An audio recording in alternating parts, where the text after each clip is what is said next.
Crossover. Oh, killer crossover. Just crossover. It just crossed him over nastily. Another victim to the crossovers. Cross him up and sit him down. For the crossover, powered by Ever Level Concrete Repair in Omaha. It's everlevelconcrete.com. John, Josh, Nick. Are they different? Well, he's a can man. So I had, that's I right. had You been don't using use cans before, but they broke. Oh. So I got new cans. I've been bad at paying attention. How long have you had those? This is my first day. Okay, good. I have not been bad at paying You attention. got so these things are going to last for years. They literally look exactly the same as mine. I know. Yep. These are newer. 20 years old. Yeah. You're going to have those for 20 So I years. went on the internet, I asked the internet. I was like, which one should I get? They were like, this is the They didn't tell you the Audio Technicas, huh? They were like, this is the industry standard. That, I mean, Hey, they're good headphones. Obviously, They they've are. lasted these are the this best. long.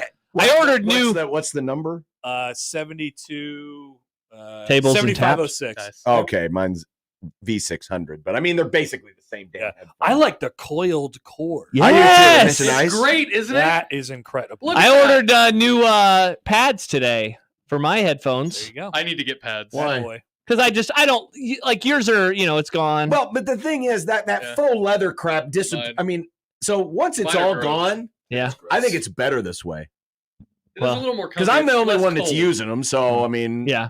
it's my filth. You know, if find it's a chilly day and you put your headphones on, it makes your earsies cold. Yeah. You want cold earsies? So yeah, I'm getting those. They'll be here tomorrow. Cold And then I'll what? have earsies. Then I'll have It's not. Do you like them? Welcome. I do. Yeah. I mean, they sound great. They're Yeah, awesome, they aren't do. they? They sound fantastic. Yeah. And now It's you just- look like a professional. That's pretty cool too. It's nice. Yeah. It's nice. That's It's good. just I don't like when stuff's on my head too tight. You know, Yeah. it just builds up this unnecessary pressure. Those aren't too tight though, are they? They're not too tight, but when I'm doing that and a hat at the same time, I get used sick to of it. it after about You an do it. hour. Really? Yeah. Okay. I kind of like it. These It might be worn enough. where makes they my don't hat feel tight. secure. Your It's not hat going feel anywhere. Like it's gonna blow away It's not going anywhere. in the Yes, studio. because of all your hot gas bag wind takes. No, normal Nice. takes. Super bad John. takes, and Nick's over here going, "Oh my My takes God, are very it's good. They're Very normal good. Windbag takes. Very. Tiger Shark Diver asks, why does John Bishop hate football? Yeah, John, what the hell? Why does John Bishop? hate Wow, football? what a question to begin the crossover with. You people are so, and I do Wow. mean you people, are Nice. so weird. Hey, Weird. So, John, what's up with your hoodie? What's up? going on there? What do you mean? I never seen that. I was wondering the same Oh, thing. this is a brand new hoodie. Yeah, I was like, that's a new hoodie that John's wearing. It is. We're Yeah, all noticing well, new things about ourselves. I had to, when we went to the races in August, it got unseasonably, like this month has been unseasonably hot. yeah. There was a time in August it was unseasonably cool. Yeah. It was. And I didn't take any sweatshirts, and so I went and bought one. This is one of the drivers. His name is Rico Abreu. Okay. He has is it dwarfism, what they call it? He's less than 4 feet tall. Okay. Wow. And his car is specially, Yeah. so he can reach the pedals and stuff. Yeah. Great driver.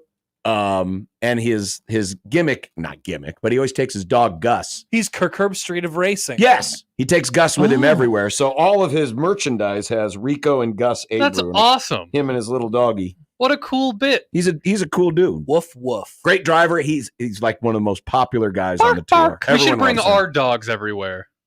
Banks. Wrigley would not be good in some places. No, yeah. Banks would not be like Chris's dog. Who Chris just Prudon has dog. He just brings dog. Dog. around Yeah, all but the time. the dog Dog. just kind of chills, wanders around, but doesn't do anything like idiotic, Banks would like That's start true, not hopping on annoying. people. He was Yeah. howling this morning when the sirens went off. Oh. Oh man, immediately. It was Apparently, so it's the fun. last monthly test. Yeah. We're done. That's what Ever? Rick said. It's the last test of the season. Until No, March. for the season. For They the don't winter. do it in the wintertime, Yeah, John. there's Why? no storms in the winter, John. Yeah, there's not. Originally they put up the sirens because of the Russians and the nukes and the Cold War and the stuff. Yes, Well, it's not you're those no more big- likely to get nukes in the winter than you are in the summer. Yeah. Well, that's why you Also, still need to if- test them in the winter if because they- now that the Russians know we're not testing them, they're going to start launching missiles in December. I love the idea of that noise comes and it's like a nuke is on its way. Like it would do any good, Yeah, you don't have any time. Panic more. The right? second you hear that, you're dead anyway. People have shelters and- for the Yeah. nukes. for the nukes. You have There are time nuke to shelters. stop, drop, and cover. Get on your Yeah, that knees. would. I'm sure Get that'd be under a great. desk. Yeah, It could. I'd still give my hot takes on the You air. ever see that I movie? guarantee- They're going to win this weekend. I guarantee you, there's somebody who's like 103 years old in Japan Jimmy who's Carter. like, I happen to be 100. down on my hands and knees at that time, and it saved me from and the nuke. that's true. Hey, What was and- that movie with Brendan Fraser where they go down into the hole for 30 years? George of the Jungle. Well, The no, Mummy. No, it's neither of those. Shawshank. No, it's not. He's not in that movie. Great movie, though. It is a The great- original Caddyshack. movie club movie. He goes, so they think a nuke Scrubs. is coming. And the Cannonball whole Run. family goes down into a pit. And they're like, don't come out for 30 years because if you do, the radiation Blast will from kill the you. past. Blast from the past. I've never seen this I think I've movie. seen it I've on never heard Comedy of it. Central. Yes. I've never heard of it. Alicia Silverstone and Brendan Fraser. Remember when Alicia Silverstone was a big deal? I Blast do. from the past. Many- That's a blast from the That past. was a great yes. time. There's a video of her eating random fruits in Europe, and she was asking about it while she was eating it, and it could have been a very poisonous thing. That's Yeah. the last update I've heard. Okay. Well, maybe she's no longer She's with just us. eating because of- things out of people's gardens. It's it's not available for free anywhere, so that's sad. Oh. We I can't saw do it for on the TikTok. We can't do it for the movie club. Darn. That's unfortunate. But they heard the sirens and they went into the hole, and Brendan Fraser didn't come out for 30 years. 30 Wow. years. That's a long time. Think about it. If you survive the nukes, then you can come out in the air and do big nuke overreaction. I would love to. Well, not really, because then I mean, a Bow, nuke- bow, a nuke. Remember what we used to talk about with nukes? I would say if I heard that there was a nuclear bomb about to get dropped on a city, it obviously wouldn't come to Omaha, so we'd be okay. I'd go get Popeyes It and a might bottle of rum. It might come to Omaha. That's the old me, though. I'm an old-fashioned guy now. Oh, so you You'd don't probably so run you a don't marathon plan or on something. eating before the nuke Oh. falls. Are you gonna have time to Ha, ha, make ha. an old fashioned Ha, for ha. the nuke? It takes like 2 minutes. You know, the good thing about it is if you do order Popeyes, like the nuclear half-life, all the radiation and stuff would be dissipated by the time you got the food. Nice, John.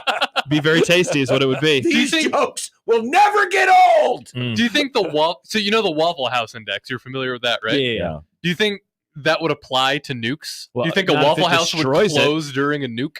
That's a great question. What would people do? Would you still typing away at work? How much warning are we talking about here? No, like, Well, let's by the say time you hear the turn siren, on you're the. dead. Someone's like, "Hey, turn on the news, New York City." But how much lead time are they giving you when the news knows about it? Do you have a day or Not- do you have hours? I don't know if Chance is in the chat today, With but the let's- nuke on the way? I think you have It's about. a freaking missile. I think you have about It's a half an rocket. hour. Well, what about a meteor? What about a meteor? Well, the meteor you Okay, can see there we coming go. from That's a while. better because this Yeah. is not an attack. Okay, so a meteor Yes. hits New York City. Oh, so And the we're- meteors aren't attacking us. No, big meteor is not coming after us.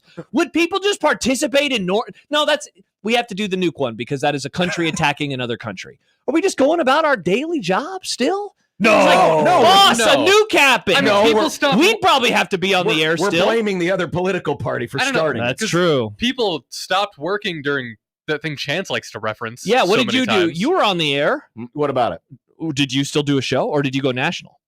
Oh, we were. I mean, on that day, it was national, and then we would do cut-ins if there was like local. Well, debates. what Yeah, would so we surely do? We're a this would be- sports show. this would though. be Oh, we super were national. on this station. Well, Kevin talked about it. This station went national. Yeah, so they didn't do it. So we just Yeah. go home. every Yeah. every radio Imagine- station was airing some kind of national. But also, programming. if they hit New York, they're not just hitting New York. There's going to be multiple targets. if Well, nukes maybe- get fired at maybe us. they're just not big Jets fans. Well, Said, did you know watch what? them We're on just Sunday? we're just targeting this. 10 to Here's a 9. tease for content It later, was but Aaron Rodgers says everything is fine. Everything's fine. Interesting. Everything is fine. Yeah. Everything will be fine. Charles, 1620, the global thermonuclear war scenarios. There we go. I always wonder about this. Situation alert. Situation alert. Situation alert. Oh man. Topic alert. How about that nuke that just landed on the Empire State Building? It would just come up in what's your segment at the later in the show? Content. Unsportsmanlike It would content. come up in content. My dad said Mike and Mike stayed on the air on 9/11. Wow. Mike and Mike. Yeah. What were Gotta their get Greeny's takes. Boy, I bet that was. How's this scintillating going to radio. affect the Yankees' bid for the World Series? People were asking that question, Nick. They made They it, made though. the World Series. Yeah. Lost They to the lost it. Diamondbacks. Oh, Byung Kim. What a World Series it was. Oh, my dad's listening. That's a reminder. He made me go to bed during Game 7 and then woke me up after it happened. Can't believe that. Star Wars Fiend, aka Jar Jar Binks, says Yeah. LMAO. So Connor thinks Nuke is traveling 5 miles an hour, so I have at least a day. I don't know. How long does it take? I think it's about half an hour. I think from launch to land, From it's about where? half Where's an it hour. coming from? China. let's say China, Russia, that area. Wow. I think you this get radio about- show's banned in China and Russia now. I think we were anyway. I think you get about half an hour to maybe an hour before it. Yeah, I mean, it's a Half missile. hour. It goes up It's into a space rocket, and you then know? it- Because I don't. Yeah, I, they don't I- do it like they did It's an IC back in the it's an 40s. ICBM. So Yeah, let's they don't say- go. They won't fly a plane over and drop. So let's say it. we get the warning at 2:00. We're Okay. doing a crossover. Here comes the man, that would nuke. You ruin got the 30 crossover. minutes. What are we doing? Are we finishing the crossover or are we all leaving? Are we? I mean, you're not going to escape. Is it coming here or just in New yeah, York? it's coming here. We're dead. Well, so we might as well, well but how just do go we to know the that end. for a fact? I mean, do we have? I don't know. I thought we had more time. Is frickin' Sam Donaldson in the missile saying, "Yep, this thing's So, headed for Omaha"? Here's the thing: we're in the middle. Donaldson? See, I have no reference to modern day news reporters, so I just have to think back. Just say Geraldo. Lester Holt. Geraldo. Well, no, Lester but he Holt's was the always- anchor. Sam was the guy in the field. Oh, yeah. I don't know any of those At least people. he didn't say Walter Geraldo. Cronkite. Geraldo. Geraldo. Okay, Geraldo. first of all, you don't trust him because he thought that Al Capone's vault had stuff in it. He's So, still, he's he's an still a idiot. reporter, though. So here's how this scenario would happen. Reporter. We're in the middle of the city. So if we get half an hour notice, we're not getting out any. You're not getting out if you're in Council There is Bluffs. no You're not getting of the out. Black. It's- Yeah, No, so might as well just stay on the air. We're Like, going these are down my with the last ship. words. we're going down with the ship. John, you can finally say what you really feel about me. Plus, that'll be on the internet somewhere. Would Exactly. would we sing a song? Well, we could play the CNN goodbye. Remember the thing we talked about this Yeah. also in the crossover before. did. They have the end of the world video. Oh, we should do a zone end of the world. Not about it. That'd be some good content. We would have to do a Happy New Year. It would have to be the best crossover of all Oh time. man, Then somebody, wow. somebody in another place that wasn't affected by the nukes would have this. you probably get a of lot of us. viewers though in that moment. Like there's a radio show in Omaha that's on YouTube right now. Oh, we get huge. Let's go see their their You think comment they would section. come to that instead of That Colorado watching, fan like, with the new actual news? usernames would keep showing up in there. We would get huge. We would do huge numbers. Huge numbers, John. They'd be the biggest numbers we've ever seen. Josh They would wants die. to instruct us as the director of audio, please stay on air so GMA can use the footage on the news the next morning. Seriously. Yeah, we need to. Yeah. we Oh, need to that's do- great. So those jerks get to live and Your we wife- get to die. Your wife. What if she's out of town? Then she gets to see us on the news. She loves that show. Isn't she a GMA fan? Not anymore because she's at work. Oh, she used to love that show. Yeah, the wife used to watch the GMA. Yeah. Kina in the chat says no one wants to tell their friends and family they love them. Just want to debate how to pronounce Raiola until the inevitable day. Exactly. Is it Raiola or Raiola? I think there's something beautiful about just, living life a normal day, one last day, just be as normal as possible. Hockey Dad says, "Did you forget about Offutt? They're bombing us first." I don't think they're bombing us first. Well, We're they're the bombing first. Bellevue, but Yeah. we're I mean, in the in the radius. 1980s, they probably were because, we had the codes, we had the best I guess the codes. What question are they is, what is bombing? that question is, what is their purpose? Are they What is trying the purpose of Are they this? trying to get people, or are they trying to one Oh, specific person? They're trying to cripple military like airfields and Well, stuff. then if that's the case, we're at toast. yeah, You know if what- it's just you to know- cause a problem, we're fine. That's you know what it you is? do in a They strike. don't want Nebraska to be good again. That's why they're coming after us Classic first. Iowa fan move. The Russians are Iowa Iowa slash fans. China. By the way, I don't know if it because I heard that this is an Airbnb now, but there is a nuclear missile silo between Omaha and near Eagle. Yeah, yeah. mhm. Is that an Airbnb or is that just a silo that they put on the map and say, "Hey, this is a missile silo"? Good question. Because I've heard rumors it was an Airbnb, but I drove past it and there was a camper there, and the gate was kind of open, but there was a sign on the gate that said "Don't come in." Well, what it is- was probably like a shaggin' silo. So what is an Nice. Airbnb, Nick? The missile Come silo conceive your child at the missile silo. just south of Eagle. Hmm. It was Okay. showing up on Google Maps. It's there. Interesting. There's a trail that I goes should- right past it. I should know this. Yeah. Oh yeah, I rode my bike on that trail. I used to ride my bike from Lincoln all the way out there. So it's quite the ride. Did you? Oh yeah. Did you, It's take, a, did you the take a lap around Eagle Raceway and then take off? basically, yeah. I got all the way to that point, or Springfield or whatever, and then came Yeah. back. That's basically where the path was for the market to market. We're on that path. Oh, I What really. was I can't remember the name of the trail. The Mopac. It's the Mopac. Yeah. Is that the Yes. Mopac? It's the I have Mopac, friends yeah. who run that trail. I've never been over there before, though. Trail boys. Yep. I got nothing. It's not showing up on Airbnb, but maybe it's just because of the date. Oh, wait, no. Is this it? 213 a night? Barn in Eagle? Well, that's a barn. That's Oh, not a barn. missile silo. All All right, then that's interesting. So that would be cool if we could launch missiles out of a barn. that is kind of silly then that they're just putting a missile silo on Google Maps. You 5-star wouldn't review. think that they'd want people to 7 know where that reviews. is. Well, I'm sure it's not an active one. Then why If it's an active put it on one, the it map? would be secured and Well, you couldn't just go in. There was it was fenced off. $13 for For a barn? For a barn. It was a six. Better be a hell of a barn. Six bedroom. Lots That's of a room. 6-bedroom barn. I mean, Yeah.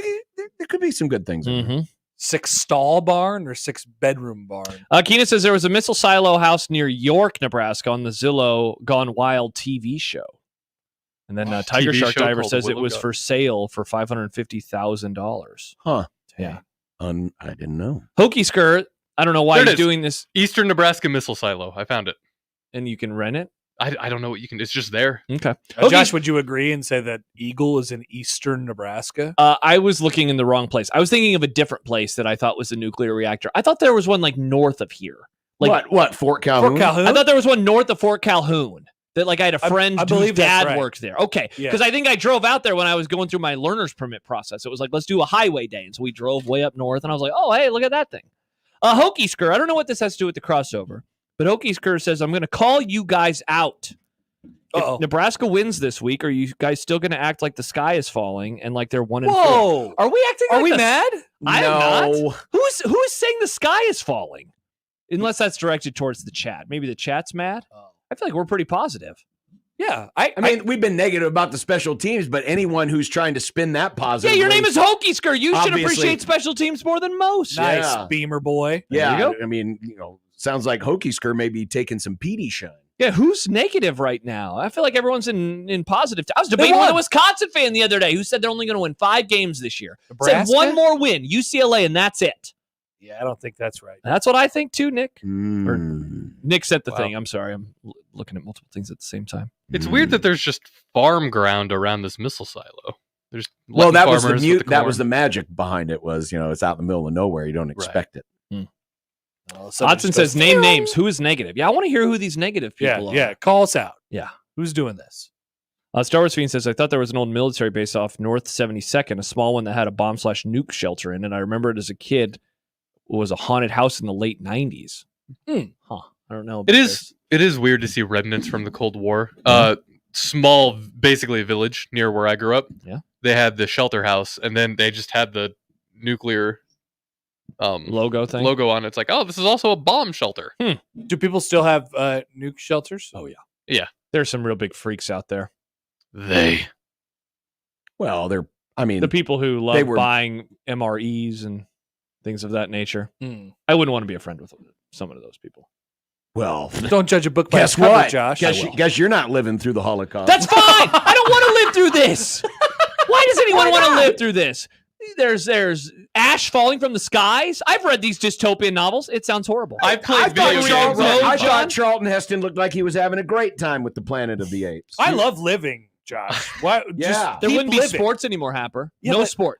No, there will be could be sports. because you would be able to invent your own sport. No, I'm fine. I would have Also- so much more free time if there were If no we sports. Imagine get- you you'd be could running from reinvent the things all the National time. Football League. Nah, I'm good. But if we Why get wouldn't you? if we get Then nuked, you can make it's it not great gonna- again. Why would I create the National Football League? Well, you recreate, you bring it back. Why would it be Because my you like duty? Because you like. You know No. exactly how the I guess, schedule works. I guess he doesn't like no, football I need anymore. Joey. If we're gonna put together a schedule, there's Joey only could one. be your COO. And finally, Dallas would have to play some noon games. No, don't you dare say that. you John. could rename them something else. You could call them the Dallas. Yes, you could recreate the NFL, and your team could finally win. I don't like any of you people. Any of Wow. you people. I don't. Can't believe you said. I mean, if we get nuked, I don't think sports will cease to exist. They might take a break for a little bit, but I They think would be gone pretty much forever. I mean, away. it's freaking Goodell. You know darn well he's going to want to play again in 2 weeks. There's not he'll be electricity dead. anymore in the nuclear hall. They'll You don't play in need the to, like- daytime, you like don't- God intended. you don't need electricity to play a lot of sports. Who's going to watch it? How are you going to watch it when there's like 1,000 people living in America, Nick? People are depressed. They just got 1,000. bombed. But They the question wanted is, to the distract TV themselves. ratings came out. 10 people watched. In order That's to 1% know of the what's- audience. That's a good audience. There won't be TVs anymore to. Well, I have the radio. People Couldn't will do just radio. go. I So couldn't this do is the radio thing we need to anymore. get straight. Like, in order to know what's going to happen next, we have to know who's dying first. Is it a snap where half the people disintegrate into dust? Like Or 99% is of it the just like population's gone. all of New York, or 99% of everyone? Sure. I don't think 99% of everyone would die from If they this. said, Yeah, do you think anyone's nuking some of those, no one's nuking Antarctica. So those people, There's nobody there. they'll live. well, that's not America, though. Yeah, A I lot of don't the care people- about them. South America's not getting But nuked. again, All right, they don't have most the of Africa's NFL not getting except for nuked. week 1. I have an interactive nuclear blast radius map, so tell Classic. me who you want. Well, I mean, Who we nuking? Who we nuking? L.A. You know what's going to happen now? Nick's going to accidentally start a thermonuclear war, and then we're going to show up on awful announcing, and then the gang starts a thermonuclear and then the war. Whopper is going to go off. The Whopper's going to go off, and pretty soon, Matthew Broderick's going to get arrested. All right, we're dropping a nuke in Omaha. Matthew Broderick. What? How many We may need to watch War Games now for I've never Movie seen Club. this movie. How many kilotons do we want on Omaha? I don't know, Nick. Make it a medium-sized one. Where's Ali Sheedy right now? I mean, this is exactly what happened to Matthew Broderick and Al. It was the movie War Games. Okay, I've never seen it. You keep making references, John. It was a 1982 movie. It was about a kid Okay. who was really good at tapping into computers. Okay. And, 475. and he is obsessed with playing these new games. And one of the games is Global Thermonuclear War, Oh, which we're dead. ended up Wanna being see this? the technology that the military started using to monitor the Russians. And by tapping into this network and starting this game, it set off the simulation at NORAD and made it look like a nuclear war was starting. Okay. That sounds like an interesting movie. It's a really interesting movie. It's very dated now, but yeah, I'd watch it. I'd check it out. So what did you learn, Nick? It wouldn't let me put in specifically off it, so it's just in Midtown. Probably for the best. We're dead. Yes, Well, if it's in Omaha, we're dead, of course. Oh no, this is downtown. So okay, but what if they miss? Blackstone- What if they hit like South Sioux? Oh no, we'll actually be okay. I mean, we're in the. No, we would be okay at 50th If a and Dodge. nuke hit Omaha, hold on. Let me see if I understand this. So a nuke. we're What not. kind of tiny baby nuke is Nick dropping on this city? 400.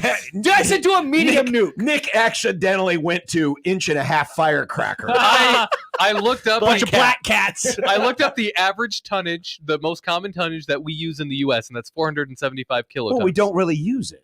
We haven't used it in a So while. is that like going We back haven't to used it World since War II? 1945. Listen, people John. forget. We've still made nukes. But they're not that. I think they're all pretty big So, now. we're I not- think we got everything is big- bigger than We the, got in big the, bombs. Yeah, I think they're all bigger than We got the, big bombs. the We got ones the in- biggest bombs. We're not in the fireball Look at these radius. bombs. Oh man, there's a lot of texts. I feel sorry. I'm sorry, everybody. I didn't mean to ignore your texts. Anyway, We're not in the radiation. We're just outside of the moderate blast damage radius. We're in the thermal radiation radius, though, so we're getting nuclear poisoned. If this hits where? Downtown. Hurt Husker fan. This is a situation alert. Wow, nuclear these sound edition. like kind of wimpy bombs. I know. Get a bigger bomb. Council Nick. Bluffs is off the map. That's gone. It stops Wait, at Ralston, though. aren't we Ralston's closer to fine. down? Well, I guess Council Bluffs right across the Yeah. river. Yeah. Paced across the bridge, Those John. poor casinos. Millard, Ralston, and La Vista, fine. I don't think they'd be fine. They'd probably be dealing with some stuff. Depending on which way the wind's blowing. You know I what they guess. would be like? About time you guys got it. We got the tornado back in April. Yeah. Wow. Reminder: the Creighton tickets. Buy those. For relief. Yes, for Exactly. relief. That's exactly what I'm For talking fast, about. Yeah, we're effective gonna have relief. Steve Murfeld on the Grum today live. Live. Live. Extremely live. Yeah, it's gonna be great. Looking forward to it. I can't wait for that. Tiger Shark Diver. I always want to say driver with this username. How in the hell did we get on this topic? Good question. I don't know. How did we? Also, Hokey Skirt never responded to who these people were that Yeah, were who are being these so people? negative. They. Yeah, exactly. I am not negative. I feel quite positive about this. Are they going to win this week, Happer? I feel like they will. They're going to move to 5-1. You know what? Are you guaranteeing it again? Whoa. If a nuke drops, Nebraska's not winning on Saturday. I guarantee it. Wow, solid take, Write it on the John. board. Yeah, get the eggs for John. Wow, you'd be a tough look for you if a nuke dropped. That would be really bad. They You would do- have to eat a lot of mayonnaise. Yeah. I think that would be your diet for a week, like when Nick. Well, only that's ate probably the watermelon. only food that I would hated survive because of all the crap in it. Oh, thank God. Yeah, I do remember when Nick ate Then I'm with cantaloupe Josh. for a I don't week. want to live That was through rough. I didn't like that. That was so stupid. Yeah, it was 1620, the apocalypse. nice. I sent you guys the map of the detonation radius, by the way. Did you get a How bigger did bomb? we end up on this? I don't know. Oh, it doesn't even Fine, who make it brought to this up? I-80. How big That's of a good. bomb do you want? I will do this. I said medium. I don't. That doesn't mean anything. All right, here I'll Google. Yeah, but is it today's Medium medium? nuclear bomb doesn't mean anything. Isn't it now called like grande and All right, Nick, here we go. latte, frappo? In the What- United what are the States- terms they use at Starbucks? All right, Nick, here we go. In the United States, Venti? current Venti? Is it a nuclear... venti bomb? 475. No, the most powerful bomb is the BA-3, The bomb comes in, it says venti. which has a No, maximum I want yield the grande bomb. of 1.2 megatons. Okay. So do 1.2 megatons. Brought to you by Starbucks. It will only let me do kiloton, so I need to. Do you need me to do Josh the, always thought the coffee I don't know what the tasted burnt. conversion is. do 1,000? It's 1 megaton equals I love this. 1,000. These two are having a conversation. We're So having a Nick, do conversation. 1,200. 1,200 kilotons. This Yeah. is out of control. How come you guys haven't figured this out yet? Yeah. So You guys- 1,200 or 12,000. 1,200. Because you guys 1,200. wouldn't shut up. Well, we were making funny jokes. And you Yeah, didn't wasn't care. that funny? We were It sounded making like jokes. Bum Fardo to me. No, it wasn't. We were talking about Oh, venti and So you grande. finally admit Bumfardo's not funny, Bum Josh. Fardo is a freaking hilarious. No, it's not. In fact, That- if I get a nuclear bomb, I'm naming it Bum Fardo. All right. Well, with that, we are And in. when it drops, it doesn't make the explosion sound. It goes. We're in Got the him. moderate blast damage radius. I don't believe this. This website is bad. I think it's accurate. I don't buy this. Hap, are your thoughts? I'm pretty sure if a bomb hit like anywhere in America, we'd all be in a little bit of trouble. Well, yeah. More even from the what it means next than the bomb Yes. itself. Yes. Alex says, "I'll take a venti thermonuclear warhead, no whip." Pumpkin spice. Pumpkin spice Oh. venti nuke. Pumpkin spice A bomb. It is pumpkin spice It season. is. We should have It's that. October. It is October. People forget playoff baseball. I know. Here we go. We When's need the to. second Josh, you game had a started? great royal and- stat and- yesterday. And the Astros look like a giant pumpkin. Hey, how about that? I looked that up all by my lonesome. You were right, Royals 22-8 in their last 30 playoff games, including 5-0 against the Baltimore Orioles. Yeah. My wife pointed out at the end of the show now when I definitely want a nuke to drop. when I predicted who was going to the World Series, she says every time that they make the playoffs since, 1980, whatever, they always go to the World Series. So what am I doing? I should have picked them to go to the World Series. 1985. They've made the World Series every time when they've made the playoffs. They made the World Series in 80. They made the World Series in 85. They made the World Series in 14. They made the World Wait, so Series it's been every playoff since 1980 that they make the World Series? Yes. Or have they made the no, playoffs? no, 1989. They went to the playoffs. They and lost to the- Toronto, right? No, I'm 89. They lost to. The Yankee? No. No, that's not right. I'm looking it up, John. Who'd they lose to? In which year? 89? No, 89 is not right. That was the A's. 84. They No. lost to the Tigers. 84. That's right. Because They lost to the A's in 81. We could have had a Cubs Royals World Series in 84 They lost the Phillies in 80, right? in the Yeah, World in the World Series. Series. 4-2, Yes. yeah. So they've only gone to the playoffs and not went to the World Series twice. And then 3 times in 76, Yeah, in the 77, 70s. 78. They lost to the They were very good for that entire time. Yeah. There was a guy From named Jordan. The Yankees 1976 always to had their number. 1985, they made the playoffs 7 times. They made so most of them were the CS. They lost in the ALDS Well, in 81. Was that still the time, John? Well, where that you was the automatically strike went season. to the CS. Okay, yes. Yeah. Yeah. 1981's a weird year because it was a strike year. And then so they had and extra then, rounds. and then they made the World Series twice, and they won one of them. Yeah. On a great call at first base. Remember that great call? Many were saying how good that call was. Yeah. Can you imagine if that call happened today? Now they would overturn. well, it, they would obviously. overturn it because they have. But replay. imagine if they couldn't overturn it, and then we came on the radio the day after the Cardinals lost on a horrible call. You'd have a little fun with that. There wouldn't have been a Game 7. There wouldn't have been Denny Matthews saying 0 outs to go in a very happy. in a very boring, Happy almost way. like he's resigned to the fact that one day he's going to get nuked. Many Tone. people, Mike asking, Happy New Year, Hurtin' Husker fan, Happy Boom Year. Nice. Many are wondering. Happy Nuke Year. Yep, Happy New Year. You know what? We haven't had one in a while. Happy New Happy Year. We talked about nuclear holocaust Here we go. and This will venti cheer the attitude and around the venti holidays. bombs. Do you a have nice- seasonal depression? Listen to this podcast. Look at this reference, a good reference from the Connor Happer show. It's John Bishop on now I can't remember the name of the movie. It's like a long title. It's something Is it- something or who dropped How to Yeah. Stop Worrying Oh, and Love the Dr. Atomic. Strangelove. Dr. Dr. Strangelove, Strangelove, yeah, yes. yeah. I watched that in history class. I don't remember it though. I've been wanting to pick that for movie club. I have too. We should do that movie sometime.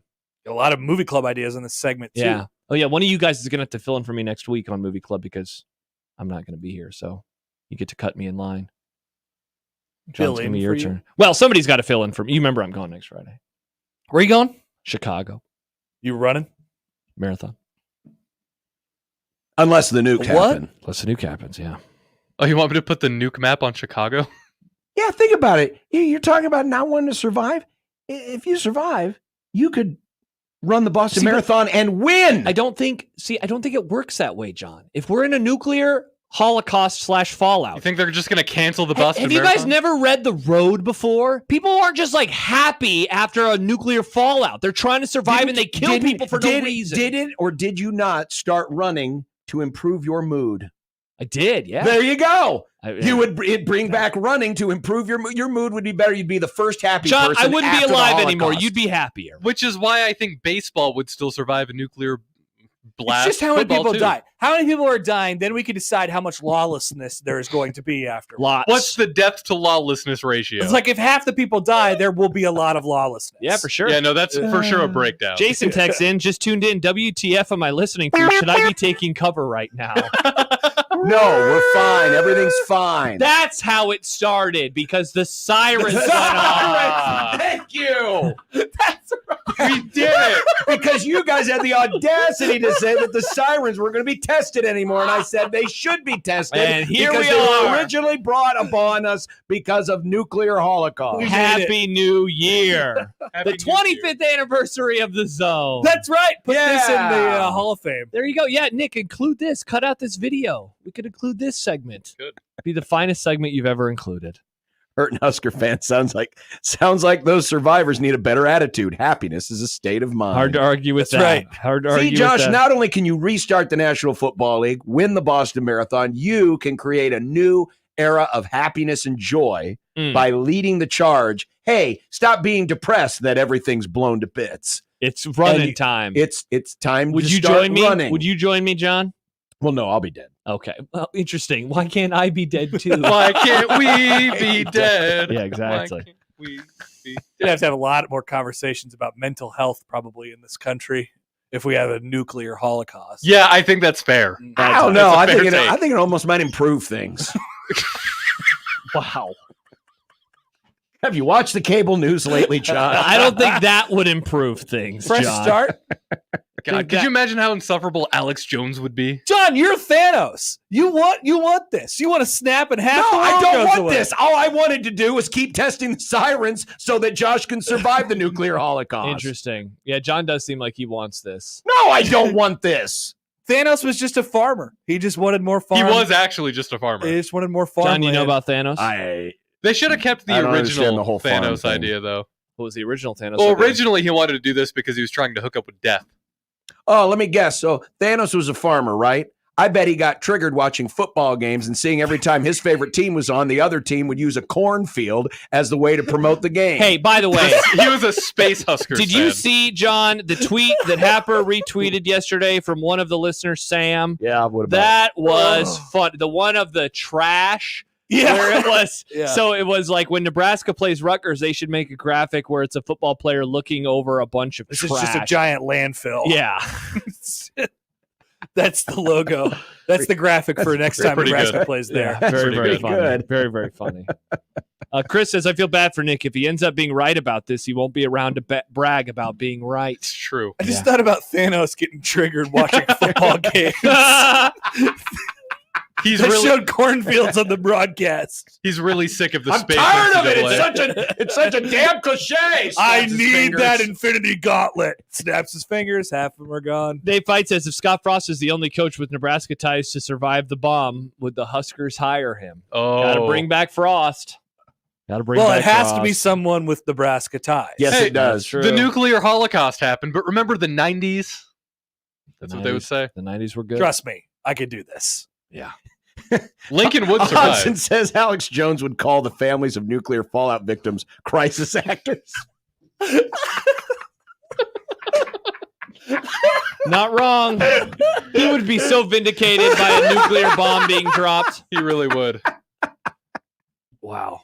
Oh. Thank you to the sirens this morning. Good for job, giving us this Sirens. Thank crossover. you, sirens. And keep being you. I want you to test next Yeah. month and the next month and every month thereafter. They won't be back until March. Nope. Bring them back, baby. 5 more months, John. Bring them back The to days remind will us be of this getting great longer. crossover. Ugh. What if in March we're getting ready to go to Vegas again? What if? Oh, that could be 1620 cool. the pool. For opening day. Not for opening day. For That's not opening why we were day. there. It was for the basketball, Nick. No, opening it was day. both. It was a Remember little we bit talked to of the guy with the suit and the Cubs jersey? That is such a strange look. A button-up shirt and a baseball jersey over the button-up shirt. He was the CEO. Yeah, remember how cold it was in the morning and then how hot it was in the afternoon when I the sun do. was directly on our face? Yes. It was just always windy. It Vegas was is a lot always- windier than I thought it would was be. always It is the windy. desert. I mean, yes, it is a desert. Yeah. Which is why they won't be nuked. Mm. Because they'll figure, don't need No, to. Nothing out there. Area 51. People forget about Area 51. Well, that's outside of Reno, though. That's Nevada. Check to see if the bomb would affect Vegas if it's Area 51. If it would hit 10th and Dodge and it barely gets here, it definitely wouldn't in Reno. That's true. What the hell? That's true. The bomb was dropped on 10th Yeah, and Dodge, Nick has but got the we don't weak worry. bombs. 30th Street's fine. So here's my question. If the missiles are coming and they're coming for Omaha, will Ranby have his sleeves up? Oh, yeah. He's going to cut off the Definitely. sleeve. He's ripping them off. That's what I would do. Oh, yeah. And then I go get Popeyes. He'll probably just grab Julie off the desk and say, we're going in the back. This is the last day. We're done. Oh, it's getting Let's give him nowhere something to close. talk To, about. it's getting nowhere close to Vegas. I It's don't also believe- not near Reno. I was don't super believe wrong. this Yeah, website. because if they hit, like you said, if it hits downtown, it doesn't affect us. Then Yeah. why would it? Yeah. Yeah. Mhm. It hit on one side of the street. Everything else was fine now. No, if you want the bigger bombs, you need hydrogen bomb, guys. The that's what nuclear I'm talking bombs aren't about. as powerful. But the good news is because we have such tiny baby windows and they're facing the wrong way, if it hits Omaha, we won't be blinded by the flash. that's true. Oh, that's nice. And those windows are reinforced, man. Oh, There's no getting out of there. I think actually downstairs where Nielsen's office is, that might be nuclear. Oh, yeah. In our podcast studios. yeah. Yes. We have a lot of good areas down there. to survive. Yeah. Good. I think is why this you're building living, is surviving. Josh. And we can still get our interviews done for the 25th anniversary. Great point. And for the Jays pod. And for the Jays pod, Thank God. which is already out, by the way. yeah, look at you putting it out early this week. Yeah. Jays pod. Go us. Alex says 1620 the bomb shelter. That's us, baby. Should got that be it. the name of the podcast? Or the title Oh, of yeah. the What are you crossover? gonna name this? 1620 the I named it podcast? Happy Nuke Year. That's good too. That's pretty good. I was Charles- kind of hoping you'd mix in Venti in there somewhere. John, He that was a wasn't really listening funny to joke. that part of the pod. We were Yeah, talking because to you each other. guys Find were the having right a bomb. conversation, and we were I having was a doing conversation. important research, John. And we were making jokes. Charles says, "Did And Gate Josh was 25 kind of- survive the war?" What? Gate 25. Oh. The important question. Well, if it did, then we know that the world's going to be repopulated. What about that guy in his Nice. shirt? Does he survive? Which Good luck. guy? And what Remember shirt? The Frost shirt. Remember the guy? Oh, from that Illinois. shirt, yeah. Remember that man? What about the guy who says that was definitely a touchdown? Have you seen that guy? Yes. Oh, yeah. Oh yeah, I've heard about this man. Yeah. Yeah. I don't know where he is, but like to think that he would survive. I would too. All right. Well, I'm glad I hope we put you in a good mood so you'll be in fine spirits for your game that starts in an hour. Yeah. Do you think I could squeeze in a trip to Costco? No. I Wait, think, what do you yeah. you have a game in an hour? The Royals. Oh, that game. Oh, I thought you were calling it. Oh, yeah. Go to Costco. dude, just barely though. It starts at 3:30. Just barely. You gotta Okay. leave. Go. Bye. See ya. Bye. So Happer. just fly, turn you the- fools. Turn the radio I tell you, this is the on. first inning on the radio yesterday. It was See? great. Oh, And what they are you, won, 100? so you probably need What to are you, repeat Jimmy your Carter? stats. Welcome, Royals Yeah, fans. so Denny was doing it. Denny, they flew Denny out. They got him on a plane. Wow. How not excited did he sound when they won? I wasn't And listening the to that part. Royals won. I was watching that. I'm part. surprised they didn't put him out on there on a Amtrak, on a train. Horse and buggy. The train goes clickety clack, clickety clack. Denny's a hell of a guy. We love Denny. Team Denny, guys. Team Denny. He'll survive the nuclear holocaust. You and him can reinvent baseball. He would. He would survive. No. Denny actually prefers hockey, I think, to baseball. Understandably shows. so. Yeah. I can hear that. Yeah. Good call, Nick. I think he Good still call. plays pickup hockey. He's like 80 years old. What? That's crazy. What if he Yeah. breaks a hip? Then The good so news be is it. you don't need a healthy hip to be a broadcaster. It's fair. That's true. Hard to argue with that. All right. Bye. Wow. Happy New Year, everyone. Bye. Happy New Year. 1620 the zone.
KOZN.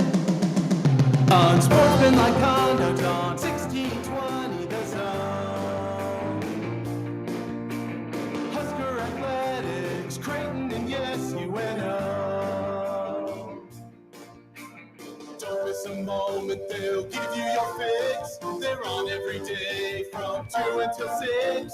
Spend your afternoons with John, Josh, and Nick.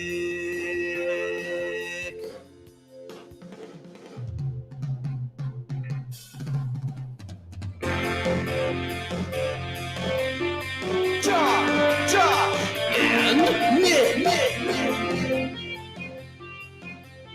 They'll show you what sports talk really is. Why do I feel like it's all downhill from there? I mean, that's hard to beat. Yeah. We got 4 hours to 3.5 Just hours. 3.5. Just 3.5 hours. It'll be fine. We killed a lot of time talking about nuclear holocaust. Yeah, we did. Unsportsmanlike conduct on 1620 The Zone. Husker Athletics, Creighton, and yes, UNO. Welcome to the Grum on the second day of October, day 2 of the baseball playoffs. Nice play there in center for the Astros. So the next game we got No is score, in an by the way. hour. Yep. Okay. I liked yesterday better. We had a game at 3. Remember there was the whole... It's only a half-hour difference. I know. I liked it being at 3. And it was such a quick game. It was over so fast. It was. It was over well before the show was going to be done. Well before the show was done. In fact, we barely got a triple overlap. Yeah, that's You know, true. with the Brewers game coming on when it did. Yeah, It was that's a true. big- It was Keno still game. odd last night, at 9:30 to turn the TV on and there's no more baseball. I mean, the Brewer or the And it's the same tonight. Yeah, Brewers and Brewers. I keep saying Brewers, Padres and Braves. Yeah. We're pretty much done. I mean, Yeah. that game felt post toasty at the beginning. Yeah, very sad I like to call the Padres the fathers. because of Padre. Yes. There you go. John, your thoughts? That's what Colonel Potter used to call Father Houlihan. Padre. That's On true. MASH. Patches I love MASH. O'Houlihan. So there, No. Oh. did one of the Hanna-Barbera guys design the Padres' original design? Because he looks like a Hanna-Barbera character. I don't know. You mean the fat Padre swinging the bat? Yeah. Yeah, I don't The know. TV's not working anymore, so that's fun.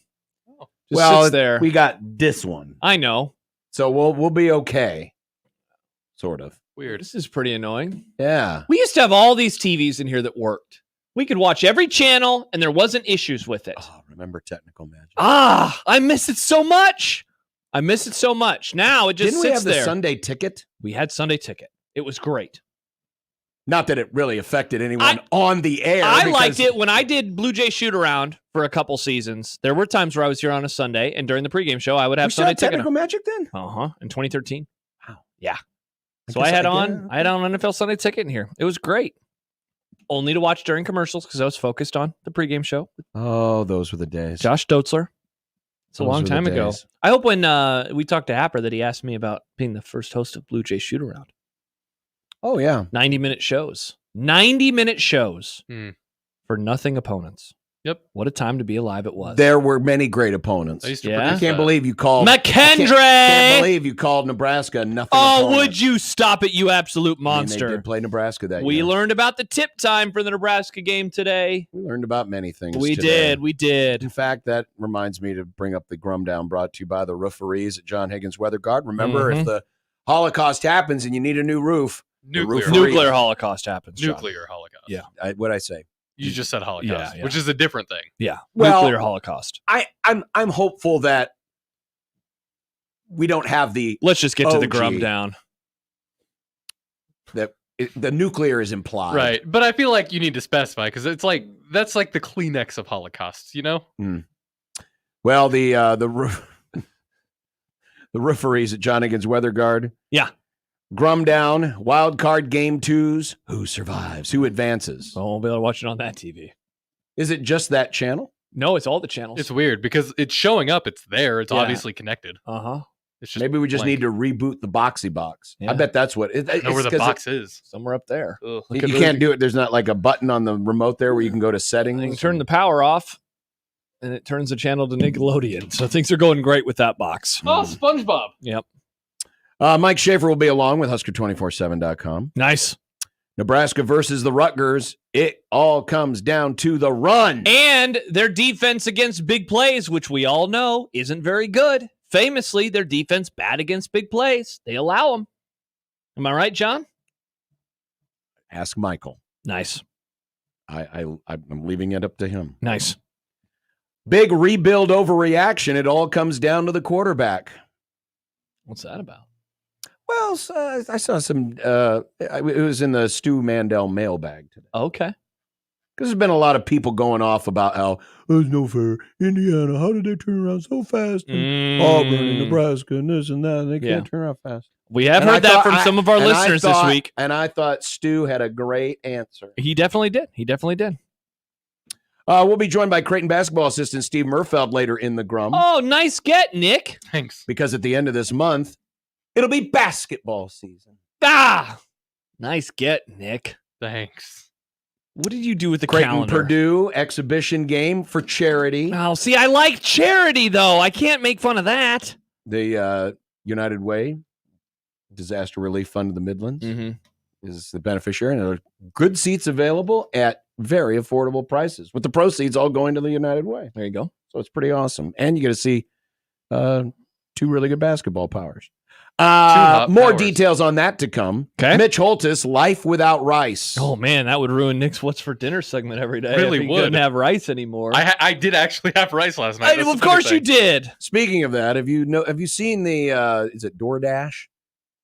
I think it's a commercial Have you that seen this DoorDash? No. I'm talking about the commercial. Talking about the commercial. What about it? I think it debuted this weekend. It's with Matthew McConaughey and Christian McCaffrey and Jerry Rice. Mm-mm. And They went to Germany? And McConaughey is like trying to convince people that the NFL is trying to sell you everything. And there's a bit in there about Jerry eating rice. It's actually pretty funny. Yeah, I've not seen this. You know me in It was on all the commercials. NFL broadcasts this weekend. You know me in television commercials. I just don't see them. Too hot. So coffee. you're sitting there and you're watching your Cowboys and a commercial comes on. What are you doing? Twitter.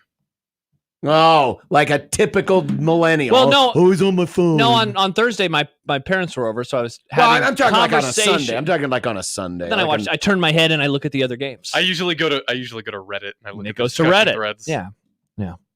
I talk to people, John. See, my generation not- likes conversing. I No, talk to my you dad. don't. I say, "Hey, Dad, what are your thoughts on?" Hey, Dad, can you give me some more handouts? I never would ask my dad for a handout. I would ask him for money.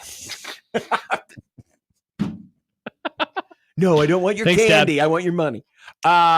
We got tip times, Big Ten picks, tourney hosts, and Peacock. Oh, old man Doug, famously a J-Sker. Has he seen this? Has he heard about this? Oh boy, you're I've gonna never be seen you triggered. type out peacock before. Yeah, Peacock. I think the allergies are hitting my voice is a little scratchy, so I can't hit the note today on. I was wondering. I just thought you were trying to be nice there or something because it's now involving your Creighton Blue Jays. Oh no! Wait, does this mean your guy is going to be in Omaha, Nebraska? Your guy? It might be. Oh my goodness! It could be. Oh my goodness! It is. Nice. That is if he doesn't have an NBA game to do. Nope, they're not doing NBA this year yet, John. Maybe Well, Mike Tirico will he'll be doing in practice town. games with Tom Brady. Oh, nice. Maybe Mike Tirico will come to town. Who doesn't do basketball? He could. College? You He'll think do the he- NBA. You think No, he'd do some no, college? no, it'll be the other guy. Get reacquainted with the Yeah, game? like, hey, you remember the ball that's orange? You dribble Because it. you know Tirico's all about knowing all the details and the rules and That's why stuff. Severe likes him so much. Yeah. Yeah. Because he knows all the rules. Yeah. He could be. Yeah. Dumb Debates Day. If it has not been one of those already. Check out for one of the wildest crossovers ever. Oh my gosh. If you happen to be watching right now on the YouTube channel, you literally can just rewind Just rewind to it, that yeah. part. Or check it out in the podcast, which Nick It's is there. uploading. No, it's there. Oh, it's there now. Mm-hmm. Yeah, you always complain about that post system. Man, I uploaded the Jays podcast today. It was like that. It was The like, problem isn't how fast it can be. That's not the problem. what's with the problem? It's the motion of the ocean. Sometimes it just doesn't work. Worked for me. You texted me like last week, and you're like, "Hey, Well, it's that's not 'cause working for me." Wow, he caught you in a lie there, John. With last week being a notable exception. Interesting. Interesting. And Ohio State to Nebraska, our South is better than your South. I don't know what this is in reference to. It's Do I know what this is in reference to? Yes. Okay. Because you sent it to me this morning in a DM. Oh, that. Yeah. Okay, my bad. The Yes. thing I sent in the DM Mm, before the show? No, it's not. No, it's not. Yeah, can we include that in content today, John? Probably should. No, because did you notice the name of the Yes, I did. Well, we notice the name of the I did. Twitter account Yeah. that Nick linked? Oh, yeah, no. tough look for that Nick. must be a Nick's For You tab. Yikes. Tough look, Nick. Tough look. Mm, But we my can include goodness. a screenshot from the CBS News one, so then it wouldn't be problematic anymore. Yeah, no, I don't. Tough look for Nick Graham. That is rough. I didn't see that. Yeah. Listen, yeah. I saw Whoops. the video yesterday. I felt bad. Happy birthday. I felt bad for Mr. Carter. I forgot that he's been in hospice for 18 months. It's a long Well, time I to be believe in both hospice. he and Rosalind were in hospice Yeah? together for a It's while. long time. Well, he wasn't that long ago. He was still doing the He was hammer and nail bu- thing, exactly, he was building building houses. Habitat for He's Humanity a homes. spry old man. Yep. Not surprised. Sad day, sadly was. Hey, he's still around, though. Happy birthday. But he was a good man. Yesterday. wonder if he had Popeyes to celebrate. That's what I would do. If I I get think to he could- 100, Popeyes. That would probably kill him. You know what? And hot That's, sauce. that's how old you're going to look waiting for Popeyes. Well played. Well played. 402-951. It's going to be one of those days, folks. Hey, you know what? You never know It's what like else, a summer show. what other weird things are going to happen. Plus, I watched some Purdue tape today. I got some thoughts on the Scarlet Knights. Good. You watch some Purdue tape. That'll be very helpful. Awesome. Thanks a lot. Woj, would you like to break some Hoiberg news now? Hey, I'll tell you about UTEP next week. It's just going to be really good. Rutgers. I watched Rutgers tape today. Wow. So Michael talks about watching tape, and now you're just watching tape. Uh-huh. You're tape pilled. Yeah, I am. No, you know what? I've started doing something new this year where I just go and I watch highlights of the teams that they're playing, like more highlights than I used to. It's good. I feel very, very much informed about Feels this team. refreshed, especially knowing now, hey, I think Nebraska's going to have a great plan for Purdue. Yeah, I just saw them play Purdue. I think I'm going to give you the exact score, 28-10. I think they take care of them. That's maybe even it? Maybe even a bad first half, John. Oh, my God. Yeah, maybe that's it? some poor special teams. Oh, they 28-10? 28. Wow, hater. Oh, Hokie Skirt was right. Hater alert. You gave your prediction before Friday. No, that was about the Purdue game, Nick. Oh, You missed it. I did. 402-9. Yeah. Flew 402-951-1620. over me like a nuke. Yeah. 42 degrees to source hotline, John. By your mom's house. Uh-huh. Text line, too. Oh, yeah. They really need to get the YouTube comments sponsored. It'd be awesome. The YouTube comment Though section. I don't know any responsible businesses that would like to affiliate with some of us. Nah, they'd love to be there. They'd love to be. They get that first one from Theo and or who's the new dude now? Game dog. Game Dog. and they'd be like, "Yeah, I think we're out on this." Well, hey, a comment from the untitled YouTube comment section for Mike. Josh Peterson already counting down to his 100th birthday meal. oh yeah. I love planning. What if Popeye Well, the good shuts news down is if before you that? place the order now, it might be ready for your 100th birthday. Charles says, sponsor my comments. Charles, we would love to.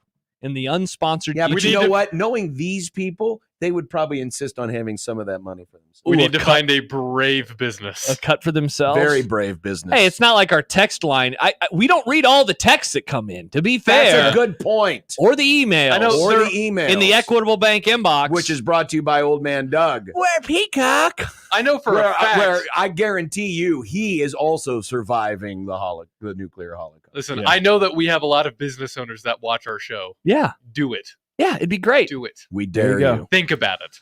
Also, JTech Construction's own Twitter feed. Did I mention John at 1620zone.com, Josh at 1620thezone.com? Send in your dumb debates, too. Yes, please do. Hashtag dumb debates. There was one earlier. No offense to this listener, Mike, if he's listening right now. He did hashtag dumb debate. Oh.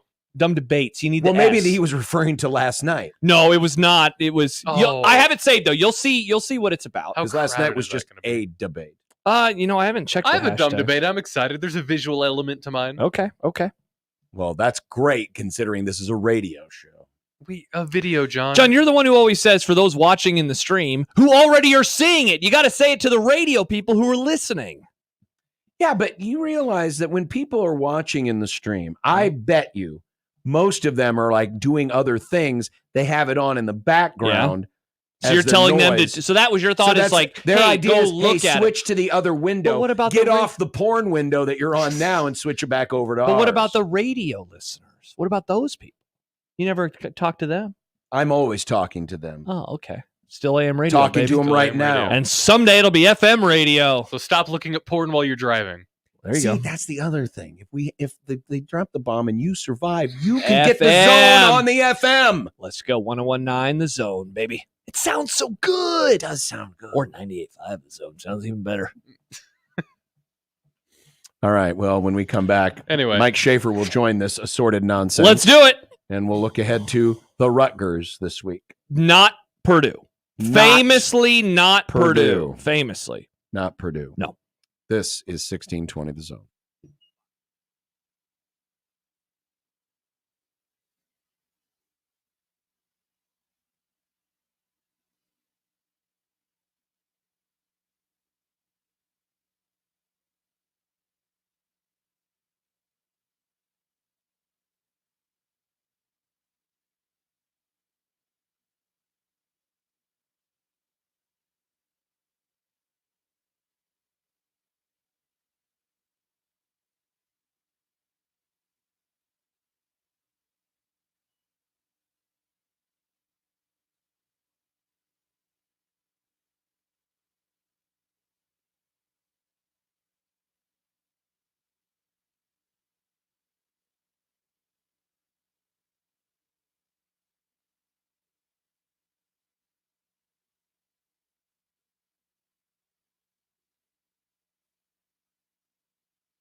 Mike Schaefer.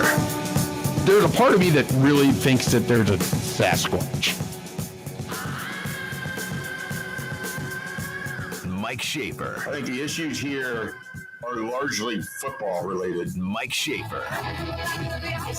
People are like, oh, the Vikings are terrible. It's like, yeah, terrible teams always go 13-4. Mike Schaefer. I don't feel good for anybody. All my entire life is rooting for sports teams that get as tantalizingly close as possible and then don't win. Mike Schaefer. I have no joy in my heart for you or you or you. Mike Schaefer. Oh no! God, I hope the bomb didn't hit Lincoln. He just disappeared. He was there. Oh no! And how And then about he was this gone. from 402 Goblin? Yeah. What a great name! If he mentions the Packers, I'm leaving. He left. He left before he could even mention the Packers. Sad. Very sad. Well, he'll keep. I'm sure something gets straightened Hopefully out. everything's here shortly. okay. The Houston-Detroit game is in the top of the fifth with the Tigers runner at second, 2 out. Baseball. Scoreless game. Go Tigers, Not go. a lot of offense unless you were the Mets and to some degree the Brewers in the first day of the playoffs. The pitching, surprise, surprise, has taken control, and there's a swing and a miss, and the Astros get out of the inning. Remember, Houston must win today and tomorrow to win. Detroit only needs to win one more of these best of three, and they'd be moving on. This is a happy time for Mike Schaefer, Yes, it is. who has his beloved Cleveland baseball team in the playoffs, and the Vikings, as I said yesterday, number one in the power rankings. You said they're the best team in the NFL. I think they are. I truly believe that, Shafe. They have looked the best of all the teams I have seen. Yeah, I mean, it wins against the Packers, Texans, 49ers, three teams people pretty excited about coming in. The Giants, nobody was excited about the Giants. No, Robin no one. Washington can't even get excited about the Giants. So, No. Yeah, they look really good. We'll see if it carries over into October. I would love to see them, go 1-0 over in Europe here this weekend. And if I could wish for anything else, maybe they can just end the career of Aaron Rodgers while they're over there too. Just demoralize him so much Oh, I okay. see. Yes. that he can't Treat even it like come he was at a home. family reunion. Okay. Sure, yeah. No, we're not rooting for injuries here. No. Okay. I want him to just feel so terrible about being in his mid-40s and playing football for the Jets that he just chooses not to do it anymore. That's how I want that game. Hey, the look on his face on Sunday when they were losing yeah. to the Broncos told me maybe he could do that. Maybe he would do No, that. He's just going to stay in Europe now. This isn't an out-of-nowhere thing. Like, that's a man that looks like he regrets his life choices. I'm sure he's had that look before, though. Oh, yeah. Oh, many times. Many times, Many indeed. times. And then how you feeling about the Guardians? Fine. They played Saturday before Nebraska kicks off against Rutgers. It'd be great if they could, just kind of get that thing put away before that game really gets going in Memorial Stadium. I think they're probably going to get the Tigers. I'm fine with that. I mean, they've split the season. I think they went 5-5 against Detroit. There's 7 games within one run. I think it would be an entertaining series for America at large, but America will ignore that series as it's Detroit versus Cleveland. Right. It'll get stuck. They'll play it at like 9 a.m. whenever. Hey, whenever but at it's least on be the weekend. well done before you have to go to the stadium. Yeah, no, so that's fine. So I'm good with that. Well, speaking of the game in the stadium this week, does Hmm. Rutgers look like a tougher challenge or just a different challenge to you from Illinois? I think they're a different challenge to a degree from Illinois, but it's still pretty much the same thing. You're playing a team that's going to try to make you, beat yourself, and they're not going to give you a lot to just go and take advantage of. I mean, they're a pretty straightforward team. Like I hesitate to call them good. I certainly wouldn't call them bad. They seem like they're very above average, this Rutgers squad that'll be coming here. But I've also seen people kind of like really try to build this game up like Nebraska's playing a juggernaut. I don't think that's the case here. I think they're playing a solid Big Ten team, and I think they should be able to take advantage of several things with Rutgers, including, I mean, they should be able to move the ball on them. I don't think Nebraska is going to have an issue moving the ball offensively. The question is, when the field gets small, can they score?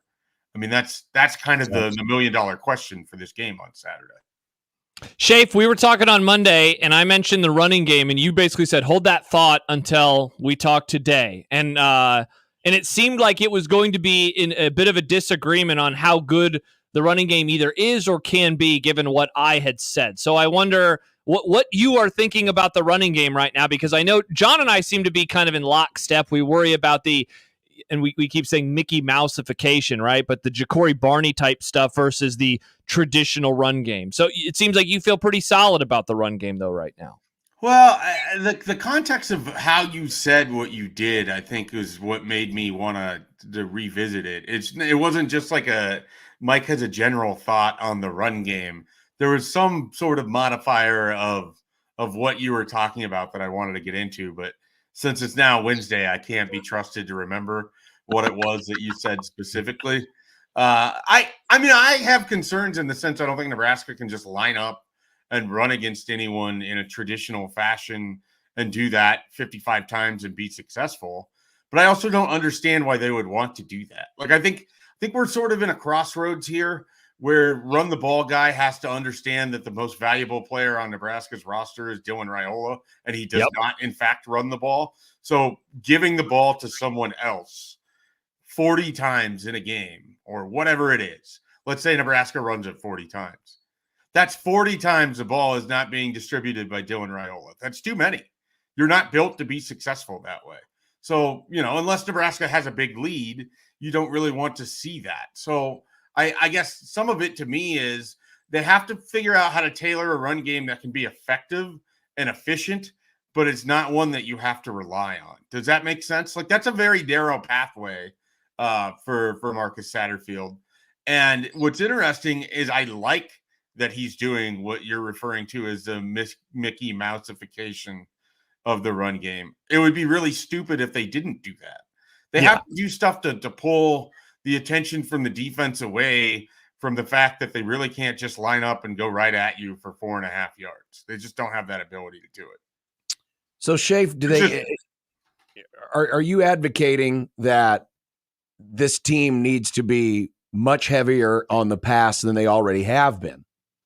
Yeah, but what I want, though, I want my cake and I want to eat it too. I want them to be heavier with the pass, but I want them to use the pass as an extension of the run. Like, instead more of screens running, that or quick tosses or jet sweeps or jet pop passes, whatever we want to call it. Mm-hmm. Chiefs style plays. Like, does that make the most sense to everybody? Yeah. I mean, so what I want is, I want you to be able to move the ball around the line of scrimmage in an effective manner, but to do it using Dylan Raiola, because eventually what that can do is you're going to get people to suck up, and then you're going to be able to go back over the top. I think there's something – I think it's a disservice for Nebraska's offense if the idea is, well, they just need to give the ball to Emmett Johnson and Dowdell in a traditional running game sense more.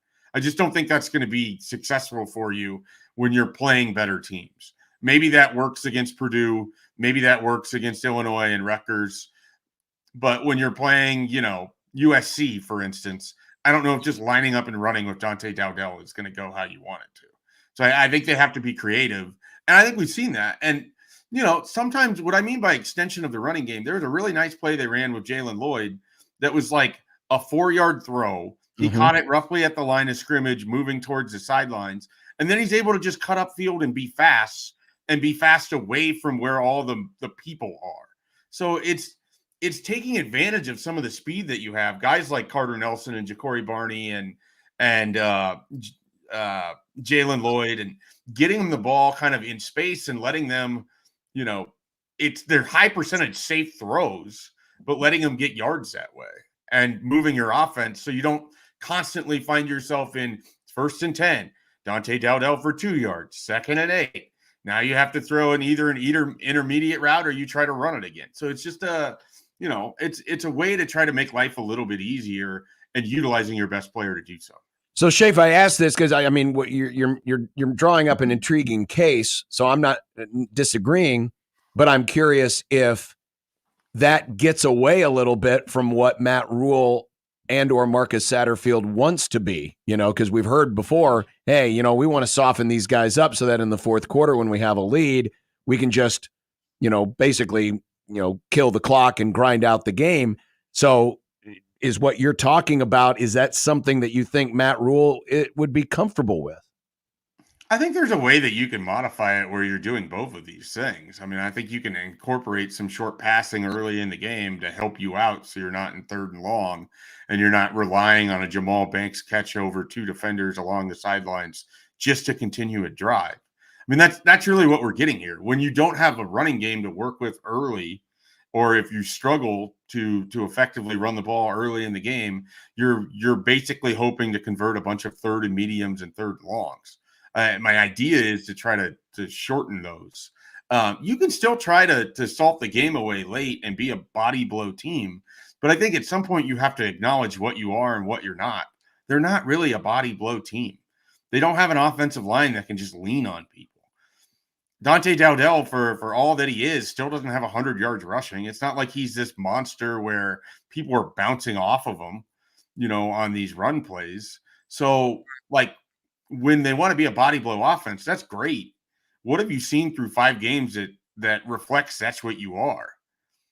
So why keep trying to hammer the square peg into a round hole? At some point, take what you are, an effective passing team with a high percentage quarterback, utilize some of your best playmakers away from the line of scrimmage, but in high percentage situations, and set yourself up to be able to drive more effectively. Part of the red zone issues come into this too. Like, they can't just line it up and run at people. They have to get creative. They have to be, sort of unique in order to do things. And that's okay. But honestly, I mean, I would have a lot of concern if we get into the fourth quarter of a critical game and you end up punting a bunch because you're so stubborn that you want to just keep slamming into the line of scrimmage for 6 yards on 3 plays. It's not going to win you football games. Shafe, what have you thought of Satterfield as a play caller this season? I haven't had the issue with it that my message board seems to have. A lot of people are just really, really hung up on what South Carolina fans had to say about Marcus Satterfield, to which I would sort of point out where their offense is at, or was last year when they got rid of Satterfield and they got worse. So I don't know what it is that he's not doing that some people feel like is academic and easy. I mean, I think that he's had his finger on the pulse of a lot of different things. I feel like Nebraska's offense has yet to not effectively be able to move the ball. They've run into their own issues. There's no question about that. But for the most part, I think it's been fine. I mean, they have a top 50 offense. Would I like it to be better? Absolutely. But do they have limitations that even the best play callers are going to have to work around? Yes. And so I think that's kind of where they're at. I really don't think he's in the top 5 of concerns I have about this team right now. Some folks are split right now on what Matt Rule has been using to characterize the Micah Mazuka status on the playing time, the depth chart, etc. Where do you sit right now on what you think Mazuka's future is this season?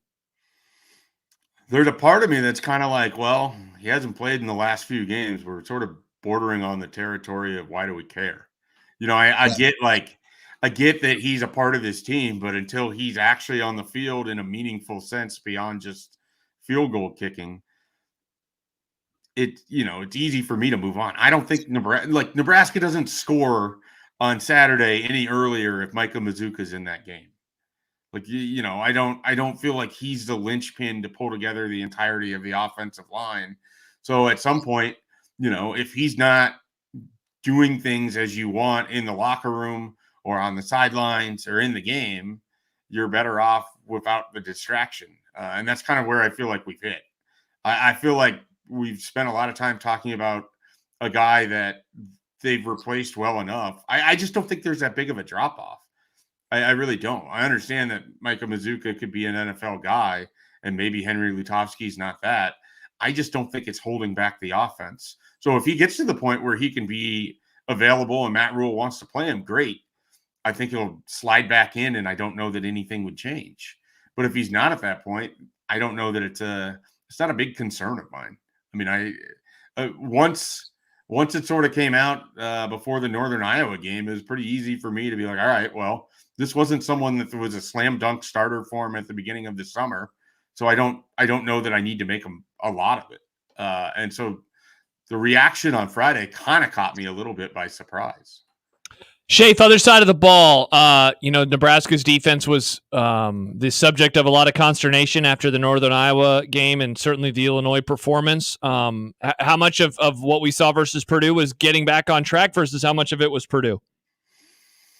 I mean, it's tough, right? Because they didn't play well in spurts against Northern Iowa. They didn't play well in a lot of ways against Illinois, but they weren't going to be challenged in the same sense by this Purdue team. What's interesting is Purdue wants to run the football. They wanted to get downhill with Devin Mockabee and Reggie Love, and Nebraska was able to sort of take that away. But, where Rutgers concerns me isn't so much that they have these two running backs, and these guys are good. They're the best running backs Nebraska will have gone against, I think, in their 6 games this season. It's more so, is Tony White's defense that susceptible to RPO? And if it is, do they have an answer this week that they didn't have against Illinois? Because if Ethan Kaliakmanis can carve you up or get your defense discombobulated by just sort of moving the pocket or running some RPO or getting out and scrambling, you're going to face some other offenses like that. You're going to face probably better offenses like that. So for me, I don't think that Hudson Card presented enough of a problem for it to say that, okay, the defense is just completely fixed and everything's going to be back to what it was. But I did think that it's important to acknowledge that defense played great on Saturday. They did absolutely everything that was asked of them. Even the little things, like when they gave up points early in the third quarter, it was just a field goal. It wasn't like the full touchdown. It never felt like they had that back-breaking moment or guys were just completely out of position.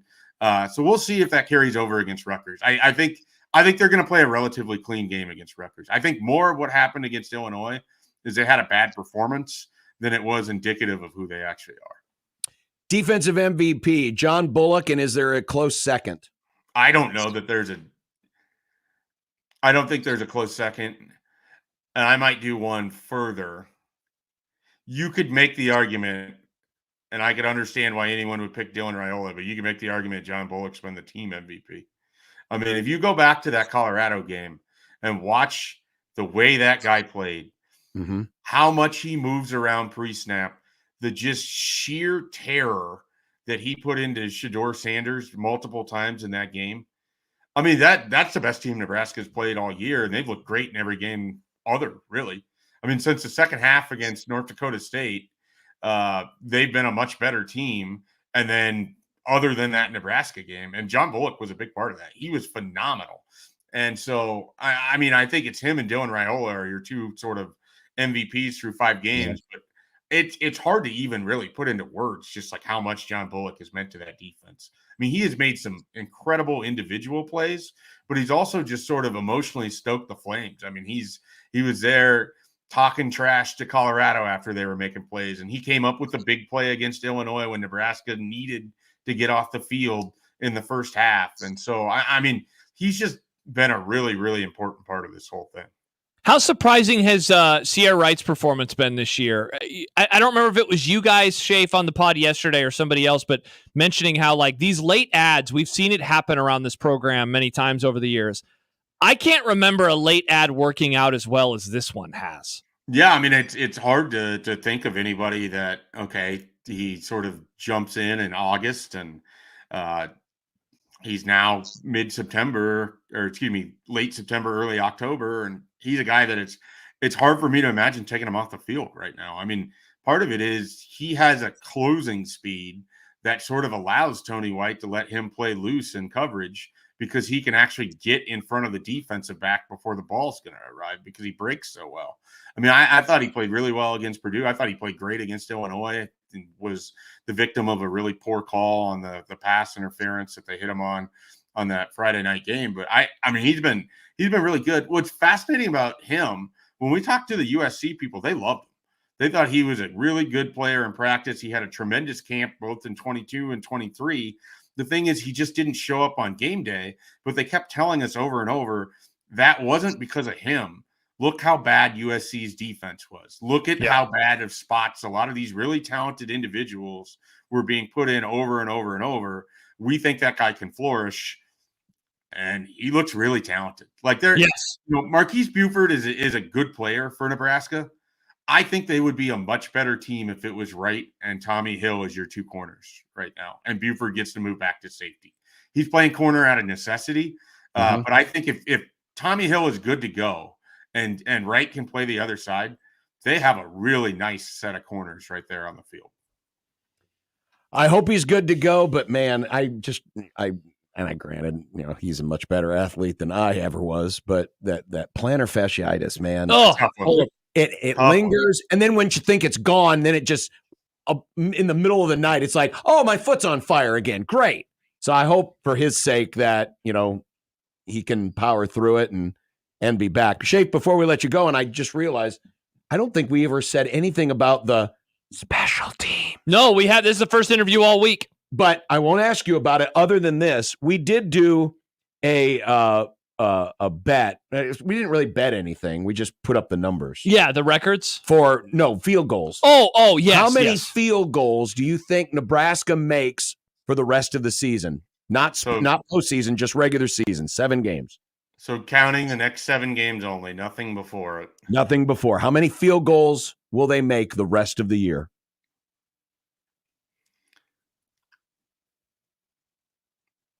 I think 4.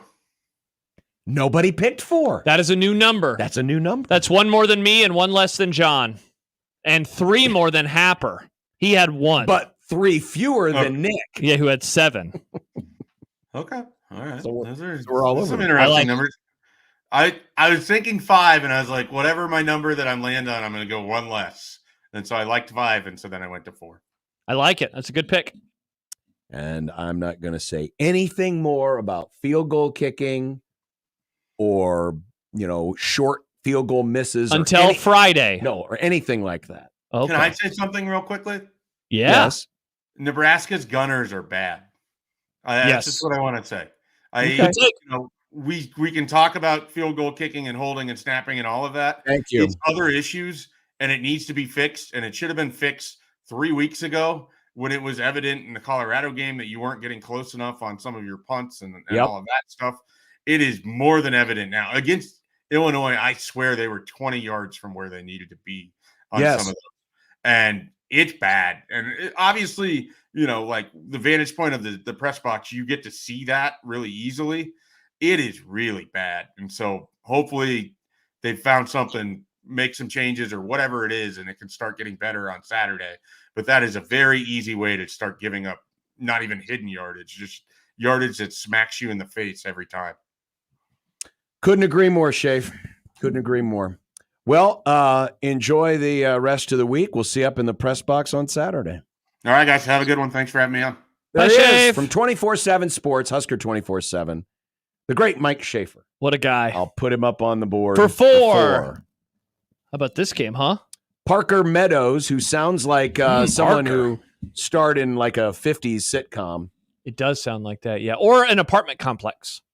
Where do you Time live? for Parker My Meadows. Mother's a Car, starring Parker Meadows. Hit a solo home run for Detroit. Nice. And it is 1-0 Tigers in the top of the 6th. Kill him. The Royals and the Orioles will be starting in about 15 minutes. In fact, that'll give me enough time, hopefully, if this slow-ass Amazon TV thing works, I can get it all set up. You have 10 minutes. That's just the right amount of time. Just the right amount of time. Yeah, indeed. Coming up,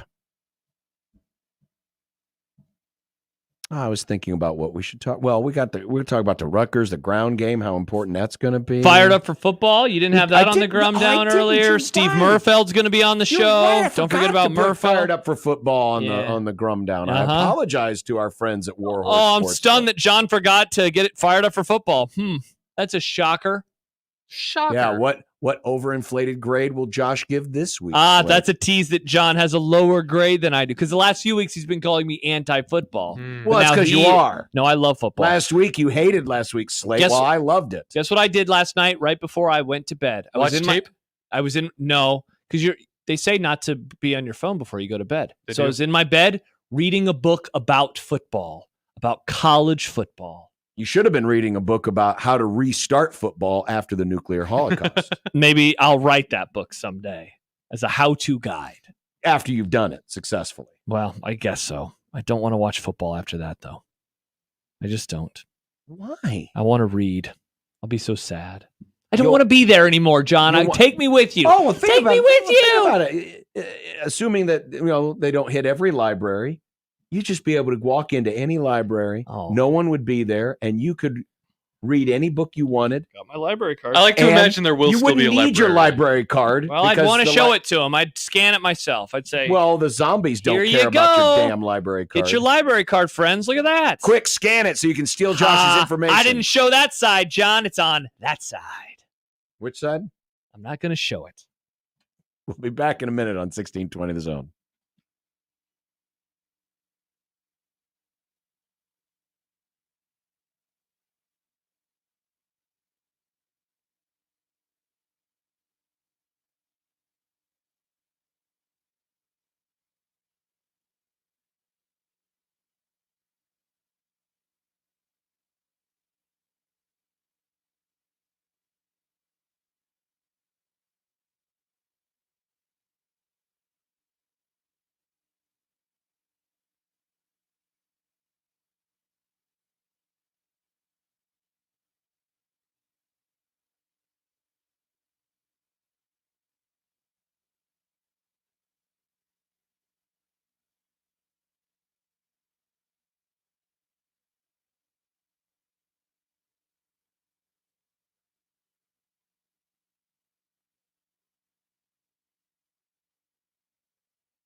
Hey, don't forget, get your picks in for four-quarter pick'em, $25,000 four-quarter pick'em, 1620 the zone this year, taking four-quarter pick'em to a whole new level with the excitement, the thrills, the chills, and $2,500 a week. Wow. We're giving away 3 weeks worth of prizes. That's $2,500 a week for 3 weeks.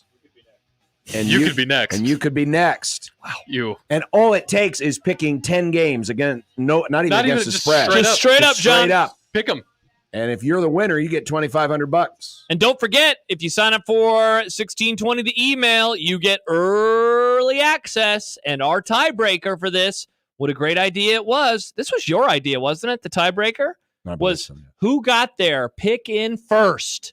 So you get early access when you subscribe to 1620 the email. So make sure when you do put in your email address and you opt in to our emails. We don't spam you. We don't send you emails. Nick will not send you any inappropriate pictures or graphics or charts. Can You confirm. will see some of my thumbnails. What about his sometimes, tips and tricks? that are now my tips and tricks? Forgot to wish him a happy wedding. You need to go right now. No, I got to do the show. Look We gotta into the watch- camera. He's watching. Oh, hey, Dan, congrats on getting married, bro. I mean, he was in here the other day. No, that's and why I said I forgot. I forgot to wish I it to him. literally said it as you were in here, and you just ignored it. I said, hey, I was congrats. putting my headphones away. If you're putting your headphones away, they're not on your head. Yeah, well, I was busy. Anyway, subscribe today. What, did Dan forget to give you a wedding present or something? Yeah, you know what he did? He sounds like you two. Wedding presents from you two. My company. Wow, that's not good. You see me every day. I do see you every day. Yeah, he does. That's Theo true. says 1620 has the best producers. Hard to argue with that. Oh, thank you, Theo. Travis says, finally got out of work meetings. What's the rundown so far? Who are we supposed to make fun of today? John, Josh, or Nick? Travis, you missed a Happy New Year crossover earlier. Yeah, you did. missed one hell of a Rewind crossover. and watch that. Yeah, we talked about nuclear fallout. So We did. That's a Or just solid check tease. it out in the radio replay at 1620thezone.com, which Yeah. is where you can also make your picks. Stuart Mandel and his college football mailbag today Friend of the Grum. was asked about something that has been discussed around these parts, and that is, there's a few folks around here who are a little frustrated Oh, wait, no, don't. I don't. that that Indiana Yes. was able to turn things around lickety split. That they're awesome now. After being bad, that they're suddenly awesome. I mean, you got people talking about them being in the playoff. Yeah. The guy you called an idiot yesterday, Ari Wasserman, he says that they're a playoff contender today. Well, that's because he copied off my homework. Interesting. I didn't say they would be a playoff team. I'm saying it's possible. I It could is. be talked Yeah. into it. It could happen. I could be talked into it. Yeah. But how that program's able to turn it around, but yet, but we're supposed to wait through the process at Nebraska. Yes. People have said this in our comment section on YouTube. Absolutely. And it's a valid question. Sure, I understand it, right? Like, you want to be better, faster, and you want that to be a signal of things to come versus, having to be told over and over and over that it's going to take some time, blah, blah, blah. And Jimmy just comments, yes, I think Jimmy is among these people. Why can Indiana have fun and Nebraska can't? I guess my response has always been to the level of, well, not every situation is the same. Let's take a look at their schedules. Let's take a look at, just a lot of different things. Because usually the answer has many different layers to it. But what Mandel said today on The Athletic, it's so simple. I feel like an idiot for not really just kind of glomming onto it myself from the start. And as Mandel wrote today in answer to that response, it all starts with the quarterback. Mm-hmm. Something Wisconsin's been struggling to figure out for years. Signetti beat out BYU, Wake Forest, and Vandy for Ohio's Curtis Rourke, who was the MAC Offensive Player of the Year 2 years ago, tore his ACL last year, and missed part of last season with a separate injury. His production dipped quite a bit, which likely scared away bigger schools. You would think a 3-year starter for a decent G5 program would command his share of offers. Signetti then surrounded Rourke with key pieces, including several who followed him from James Madison. But going back to the quarterback, I mean, think about it. And here's why the answer makes sense. What if last year's team had Dylan Rayola? They would have gone to a bowl game. How many turnovers did last year's team have, John? A lot. 31. How many turnovers does this year's team have through 5 games? A little. 3. It's a lot different. It's a whole lot different. And it's an easy answer, and it's why, when we were doing the math on this season, why you, I, and others were bullish on a potential good record because they finally have the dude at quarterback. And Indiana has the dude at quarterback. Yeah, the difference is, and I'm not saying that Curtis Rourke is Dylan Raiola or vice versa, but obviously Rourke has meant as much to Indiana and their turnaround as Dylan has here. Yeah. Is that if Dylan would have been here last year, as Rourke is in Cignetti's first year at Indiana, there's a good chance that Nebraska last year would have come out of the gates raised really hot, especially the way that defense ended up performing. Yeah. Now, I still believe that there are other layers to it, but the big piece is having that quarterback. Mm-hmm. And heck, you can go back in time. Go back to Bob Stoops, 99-2000 at Oklahoma. He had Josh Heupel. Yeah. They were able to, get Josh Heupel. Was he a JUCO? I believe so. Before they got him, yeah. But they were able to bring him in.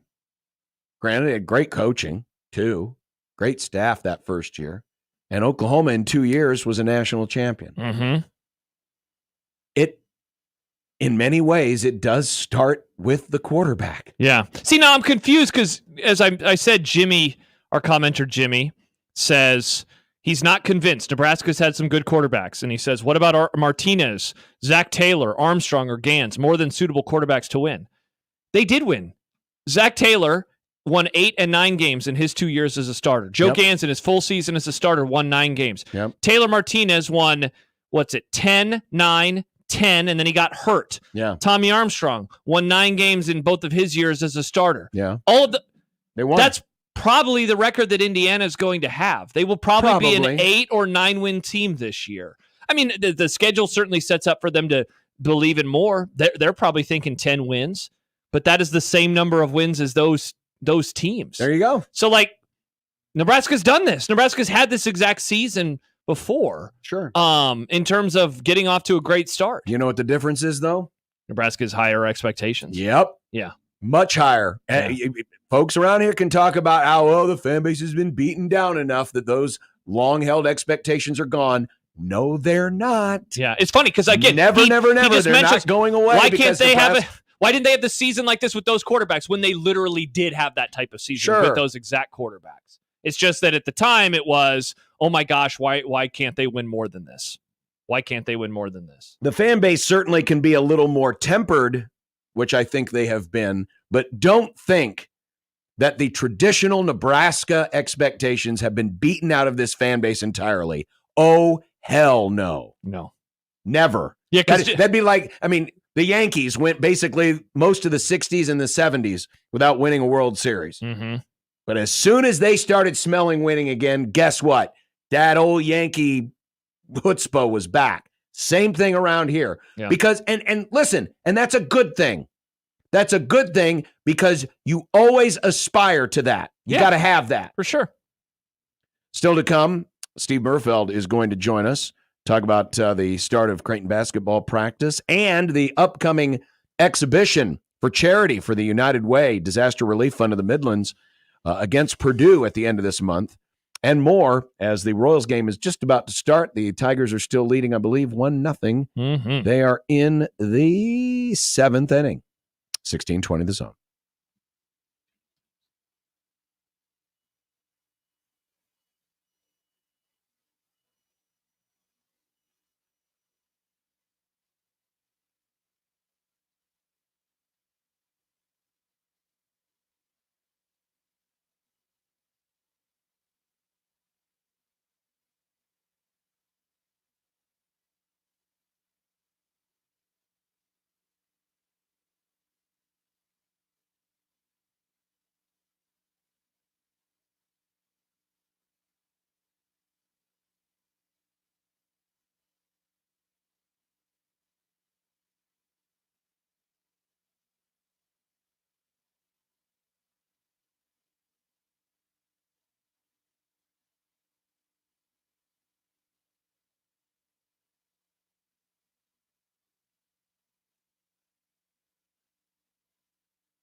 By the way, friends, got an email during the break. For some people, maybe their four-quarter pick'em link isn't working. Uh-oh. One thing I have noticed as one who has famously changed out computers, just before you panic, try a different browser, or if maybe you can, if you can't do it on your computer, try your phone. For like right now? Just Or are you talking about the email that comes on Monday?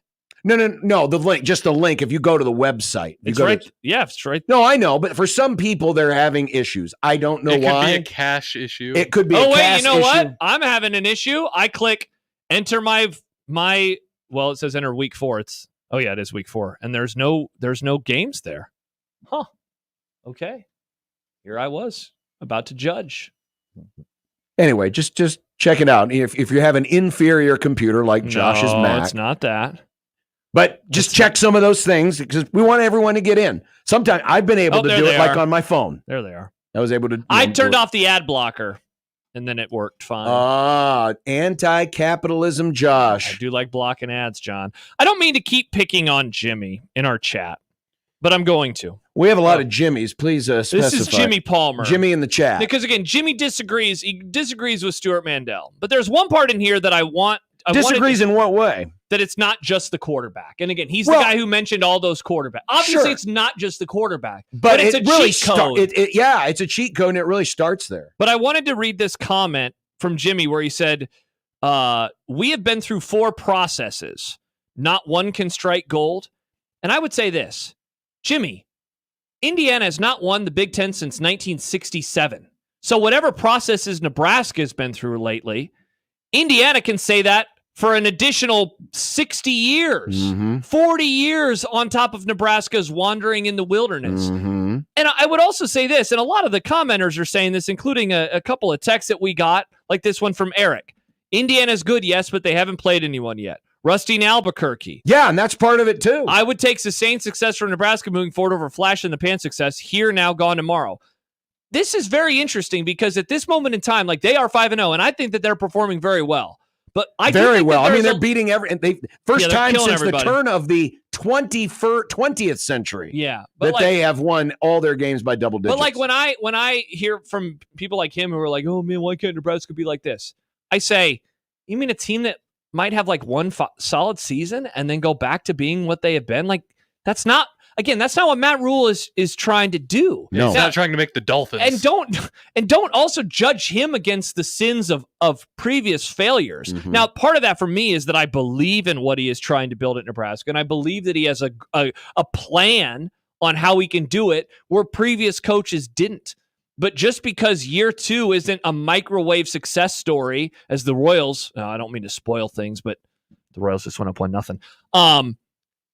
They're not trying to microwave themselves to success. I have no doubt that if they wanted to do something differently last year, or if they would have tried to do some quick fixes, that they couldn't have found a path to a bowl game in year 1. I believe that. Sure. But that's not what he wants to do. Now, did they screw up at the quarterback spot? Obviously they did. Yeah. Obviously they did. And again, like he keeps... Jimmy, you're naming the wrong teams. Tennessee. Look up what year it is for Josh Heupel at Tennessee. Florida State 2 years ago. They had a sub-500 season. Well, first of all, they're going to have one right now, and they also had one with the same coach that they have right now before they had the undefeated seed. Miami, he brings up Miami. Are you serious? Look at what they did 2 years ago under Mario Cristobal. Jimmy, look at what they did in year 2 under Mario Cristobal. Remember, John, when they should have taken a knee last year? And they choked. And remember when they lost that game? Like, what are you talking about? You're viewing the sport through the entirely wrong prism. And again, all those examples are wrong. Yeah. Every example that he just gave is a wrong example for this discussion. Also, as Chance points out, Kansas and Florida State are bad this year. This is year 4 or year 3 or whatever it is for those coaches. You're okay with it now, but because they had a solid year 2? Again, every situation's different, man. Yeah. Every situation is different, and Nebraska's trying to build for something bigger. Yeah. Right? Yeah. This isn't just about trying to make a spot. And I'm not trying to say that Signetti's not trying to do the same thing. No, for sure. He probably is. But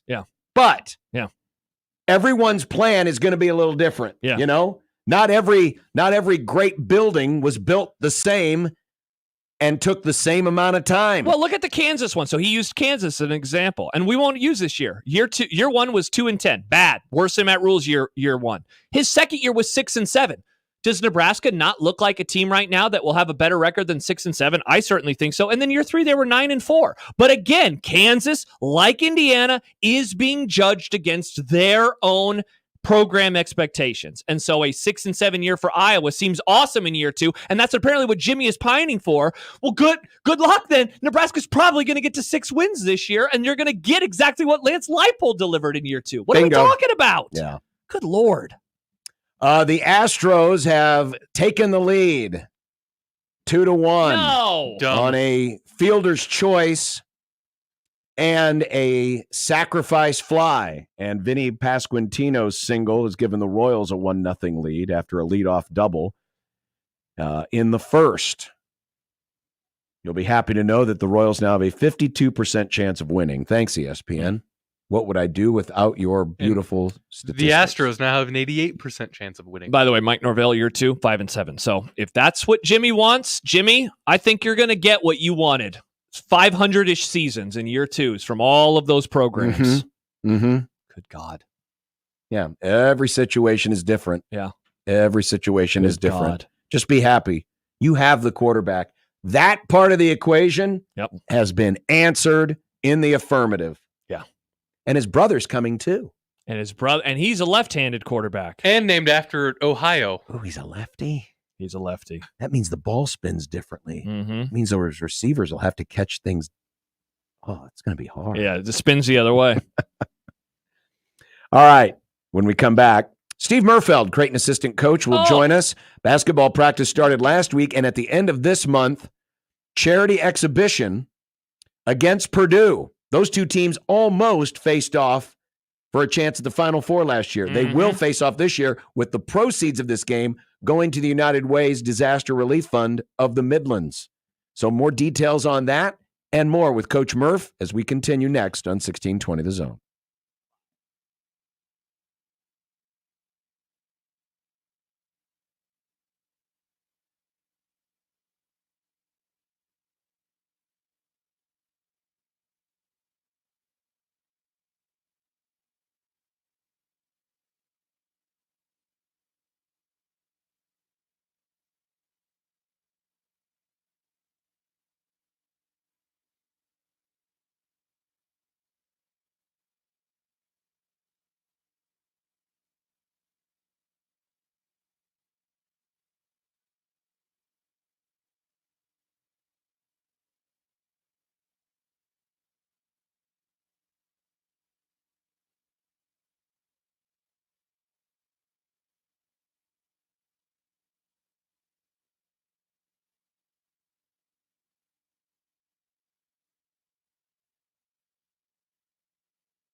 Welcome back to Unsportsmanlike Conduct on 1620 The Zone. It's hard to believe that at the end of this month, basketball season will be here. Saturday night, October 26th, over at CHI Health Center. And, you know, typically we get the exhibition games against, what's your favorite school there, Josh? McKendree. No McKendree this time. It's Purdue. Nope. That's right. Two teams that were in Detroit last year in the regionals will finally get a chance to match up in an exhibition game, and it's all for the Midlands Disaster Relief Fund of the United Way. And joining us to talk about that game, and also as practice has begun with Mac for, what is this, 14 years now, Murph? You and Mac together here at Creighton? This is starting 15, believe it or not. Wow. Yeah, it's crazy. Steve Murfeld, assistant to the head coach, joining us. How you doing, Murph? I'm awesome. Thanks for having us on. And, we need to promote this United Way Midlands Disaster Relief Fund and get some tickets sold. So as well as talk about our team. So looking forward to it. Well, before we get to the team, like we said, normally exhibition games, it's, lesser opponents or Division III opponents. Mac will bring in some teams from, maybe guys from his coaching days who were former players of his. But how did Purdue come about in all of this? Well, it's kind of a short story deal where last year Purdue did one of these disaster relief games at Arkansas, and I had a great experience. I think they lost, but they were really excited about the opportunity to go on the road for the first time, and losing this time of the year kind of refocuses your team. So Paul Lust reached out. Initially, the NCAA was going to allow us to have scrimmages against Division I opponents, and then we all thought it was going to be. In fact, Matt Painter was on the committee to decide that, and he was shocked. Came back and said no, they denied it. So we had to go through the relief fund, which is fine. I mean, this is a great opportunity to raise funds for the. Actually, the thought process was the tornadoes that were happening in April, and that's shortly after that is when we started working on this. So Paul Lusk actually initiated it. Assistant at Purdue was with us here at Creighton, and just came to fruition. And they were all on board. They wanted to travel. We wanted to have a home game for our fans, and we had a great partner in United Way. So looking forward to it. It should be a great opportunity. Two top 15 teams getting together in October is probably unheard of. So looking forward to it, and hoping that our fans do a great job of coming out and supporting us as well as the United Way. Coach, you mentioned the tornadoes. I mean, already now 5+ months in the rear view. Was it something immediately in the aftermath of that you and the program knew, like, okay, we want to do something? It's just figuring out exactly what that is? Yeah, it's exactly right, Josh. I mean, it was just a matter of, figuring out the right partner with it. And then also, you have to go through the waiver process, and Matt Stolberg and our compliance office did a wonderful job getting that submitted, and Purdue had to submit paperwork and all that kind of stuff. But yeah, the number one thing was finding the right organization to partner with so that the funds were distributed in the right manner. Talking with Steve Murfeld, assistant to the head coach for Creighton in his 15th year. The exhibition coming up on Saturday, October 26th, 7:00 tip against the Purdue Boilermakers. And obviously, you also think about it, and you hinted a little bit about it earlier, about Purdue's experience and, getting a game under your belt, going on the road early on. But when you think of it in terms of developing this Creighton team, how do you think this helps in terms of that process, knowing that, yeah, you're doing it for a good cause, but you're also trying to work on your team as well? Well, Josh alluded to it. I mean, in the past, you usually played teams that obviously, and you mentioned it too, John, that Mac's former players were coaching, and the competition wasn't as high as it's going to be, in a situation like this. We also go to Iowa State the weekend before on October 19th for a close scrimmage. So they're a top 5 team. So we'll find out in a hurry what we're made of. And then, to bring Purdue back here the following week in this charity game where, we haven't even talked about tickets, but tickets are $15 for upper bowl. And I think that's about half price of what they normally are. And then also the lower bowl is $30. And I think that's about half price of what, it normally is. And, people can purchase tickets through the Creighton ticket office or directly with CHI, and that will avoid the extra expenses that come about when you use a company like Ticketmaster. So, go directly to Creighton or directly to CHI to purchase these tickets.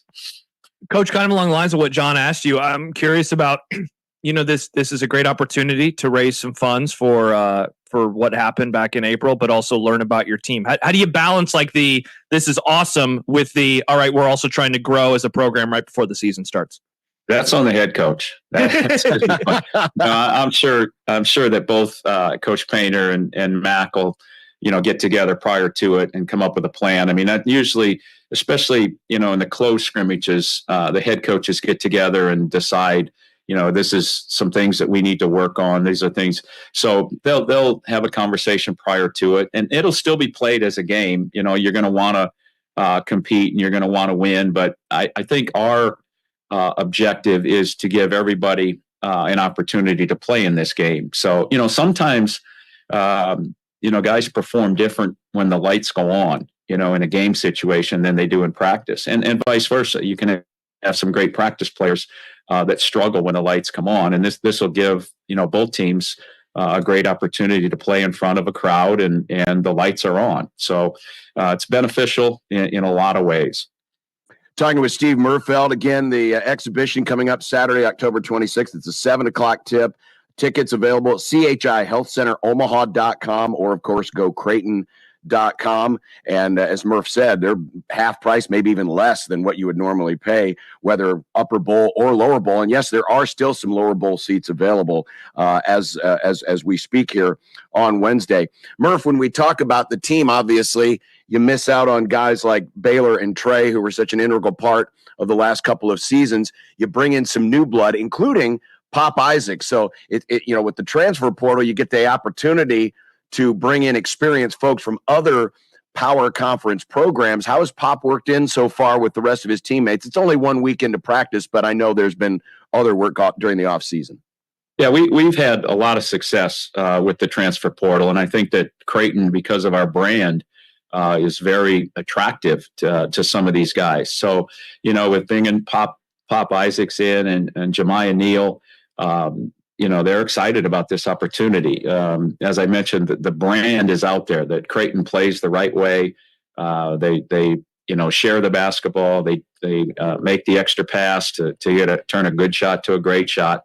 And then they have the big fella in the middle that's pretty darn good as well. And you want to play around a guy like that because of the attention that he's going to draw. So, we expect both Pop and Jemiah to have great years, and they're both performing exceptionally well. It's a new system for them. It's going to take some time. I mean, as you mentioned, John, you don't lose a Baylor Shireman and a Trey Alexander and expect these guys to step right into a new system and produce at the same level. But they have some strengths and some other deficiencies that we're going to have to work on. But they're willing, and that's the most important thing at this time of the year. Coach, speaking of system, do you feel like you have gotten a good handle on how to balance the returning players who know it and maybe them taking that next level in their knowledge of the system versus introducing it to new players? Like, I guess, how has that changed throughout your career where you stand now in 2024? Well, it's become that much more difficult, Josh, because there is not a lot of, keeping guys for 4 years. I mean, the transfer portal, NIL has certainly affected that. And you have to, when you go into the transfer portal, you have to pick the right guys that have some sort of a feel for your system.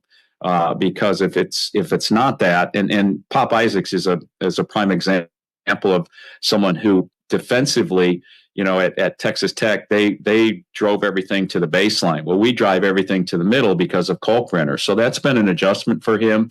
And it doesn't happen overnight. I mean, there's still times in practice where he's so programmed to forcing it to the baseline that, he forgets that we have Ryan in the middle that we're funneling everything to. So there's an adjustment period to it. But I think it goes back to the choices that you make in the transfer portal or for NIL purposes, whatever it is, that you're trying to find guys that somewhat fit your system to start with, and then you can mold them into who we want them to be within the entire system. Talking with Creighton assistant Steve Murfeld, the exhibition against Purdue coming up on Saturday. Tickets available at gocreighton.com. Of course, a lot of Jays fans excited about the recent news of the addition of Fedor Zugic, but obviously there's still some things to work through in terms of getting him eligible. Assuming that kind of stuff can get through, having someone join this late, I know he's got a ton of experience and he's, all those years playing, overseas certainly helps, but now you're trying to integrate someone into a system. Do we have to tamper down maybe some of the expectations early on just because, we've seen it before with guys who, come in, last minute, and it takes a little time for them to really get adjusted to this style of basketball in this country? Well, first and foremost, I think it's a real coup to Coach McDermott to hold a scholarship and have a scholarship still available, at that time. I think that's a really good thing to always have one available. And yes, I mean, the expectations are what they are. I mean, Fedor is a exceptional basketball player. He's really a nice, super good kid. I mean, if you get a chance to visit with him, he's an incredible young man as well, and very happy to be here. But we're hoping that everything works out. I mean, everything is out of our hands right now. It's in the NCAA to make that decision on his eligibility. But we're hoping for the best, and I'm sure he is as well. Coach Kalkbrenner, I mean, what is there to say that hasn't been said about a wonderful career so far, and we get to watch him for one more season in Omaha? I guess I wonder, for someone who has won the Defensive Player of the Year in conference now 3 times in a row, who has gotten a lot of accolades, like what are those conversations like going into this year in terms of whatever that final piece to the puzzle is, whatever that next step is for a guy who's taken a lot of steps? A great question, Josh. And Mac asked us, we practiced 4 times last week, opening week, and then we took a day off, and Mac asked us for all our notes, on the first 4, what we need to work on. And one of the things that I highlighted was Ryan is playing like an All-American in practice right now. And even a step farther, if he continues in this route, he'll be in the conversation for National Player of the Year. So he's had an awesome offseason. His leadership has taken to a whole nother level. Those of you that know Kalkbrenner, he's kind of taken a backseat to, Baylor and Trey and Ryan Nemhard and some of our other leaders in the past. But he has really stepped up in a leadership role. And obviously the guys respect the heck out of him because of what he's accomplished and who he is. And he's a married man now, so they can look up to him for some fatherly issues, and not fatherly. I guess they look to Stephen for. Well, big announcement. We got Stephen that they can look up for fatherly attributes, but and bringing Stephen into the conversation, when you have 2 guys that are that mature and that they've been around college basketball that long, they're like coaches on the floor, and both of them have taken huge steps in that regard. Well, speaking of coaches, the staff, there's always change. Staff changes this year with Jalen moving on to other things. But bringing back Trey Ziegler, who was with us a couple of years ago, and Jahen's Manigat comes back after a successful pro career to help out. That's got to be exciting to bring 2 guys who are familiar with the program. And then, of course, Jahen's, who comes from that great quartet back in the early 2010s, and his energy has to just really change things in practice. Yeah, no doubt. I mean, it's always nice to have former players, back in the fold because they know the system. And obviously, Mitch Ballack has had a tremendous impact on the program in just his 1 year. Trey, as you mentioned, was with us for a year and went with Huss to High Point. So he's been in our system basically for the 2 years. And coming back, and those 2 guys, Trey and Mitch, are both superstars in this profession, and the future for them is unlimited. And then Jahen's, you mentioned it. He's going to bring that great energy. He wants to figure some things out in terms of coaching. It's different. When you play for 10 years and then come back into the coaching, and he'll have a great relationship with our guys, and I fully expect that. A year from now, I'll be talking about him as a superstar like I do with Trey and Mitch. Coach, you mentioned earlier, in terms of keeping players in a program for X amount of years, it's a lot more difficult now versus the olden days. We're coming off of a September with a lot of weirdness in terms of like conference realignment and what happened with the Pac-12 and other leagues. I wonder, as you stand right now, like, is it easy to still have fun coaching with all of the noise and all of the other stuff that's happening elsewhere? Is that still easy for you? It's a great question, Josh. And the one thing that I look forward to every day is the 2-3 hours that we get to have on the court with these guys. You're still in that relationship, building, mentoring, guiding these guys through a difficult time in their lives. As you approach the season, there's going to be some obstacles along the way. There's going to be some tremendous up and downs. They're going to have to deal with social media, in the good times and in the bad times. And, as we tell them, the best thing to do with that is to shut it off, because the only thing that really concerns them is how we feel and how people feel about them in the basketball room, in the culture, in the environment that Coach McDermott has established. So, yeah, things have changed, obviously, in a lot of different ways in the last 2 or 3 years. But at the same time, I truly enjoy the relationships and the mentoring that you still can provide for these young men. Well, it's at the end of the month, Saturday, October 26th. I know there's some questions about a certain football game and what time that's going to kick off. But the good news is you get your tickets, and even if whatever scheduling happens your way, remember the proceeds are going to help the United Way Midlands Disaster Relief Fund. And obviously we have seen with the hurricane damage over on the East Coast, this is, you never know when disaster is going to hit. And anytime you're giving to a program, especially like the United Way, you're always paying forward. It's always about the next disaster or the next emergency that is necessary. So we always want to make sure we do that. So make sure you get your tickets, chihealthcenteromaha.com. And as Murph, you mentioned, you can pass up all the fees and all those other things. You can even go straight to the CHI Health Center box office. And I know you guys want a great crowd, not only to support the United Way, but also, to really kick off the season, because we don't really do the Midnight Madness thing anymore, but this will kind of serve as that. And you're going to see a great Big Ten opponent at the same time. Yeah, exactly. And also a new court. We have a new court that will be, I think the first time that we'll even get on it is the day of that game. We won't even be able to practice on it. So, but also to your point, John, I mean, obviously, both teams are going to compete and do that, but let's not lose focus of why we're playing the game. And it's for the United Way Midlands Charity Relief Fund. And that's truly why we want people to support this. You're supporting it. You'll see two great basketball programs, as we said, top 15 teams. And, a lot of times you don't have the opportunity to get tickets, especially in the lower bowl. Right. And it's people an opportunity that, have never had the opportunity because it's pretty much sold out to purchase those tickets and have that great opportunity to sit close and see. I get comments all the time, geez, how big these guys are. I don't realize that when I'm sitting so far away. And you know what, John, I can relate to that every day. I know. When I'm there at practice, it's the same thing. It's like, my gosh, this is well, that and the fact that, when we started doing this stuff, these kids weren't even born yet. So exactly. It's a sobering thought. But again, October 26th, Saturday night, 7:00. We'll have coverage here on 1620 The Zone and our sister station 1019 The Keg. But again, go to chihealthcenteromaha.com or gocreighton.com. Only $15 for the upper bowl, $30. And yes, there are still some lower bowl seats available with the proceeds, helping out the United Way Midlands Disaster Relief Fund. Steve Murfeld, assistant to the head coach at Creighton. Murph, great to talk to you again.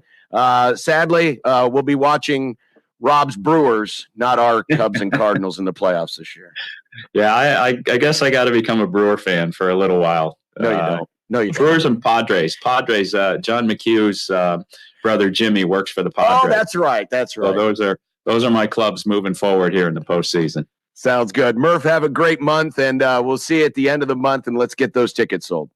Appreciate it, guys. Thanks for having us on, and let's support this game for the United Way of the Midlands. Absolutely. And again, chihealthcenteromaha.com or gocreighton.com. Get your tickets right now. Saturday, October 26th, Creighton and Purdue. We will continue with more of Unsportsmanlike Conduct right after this on 1620 The Zone.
2024. A year that promises great change and great conflict.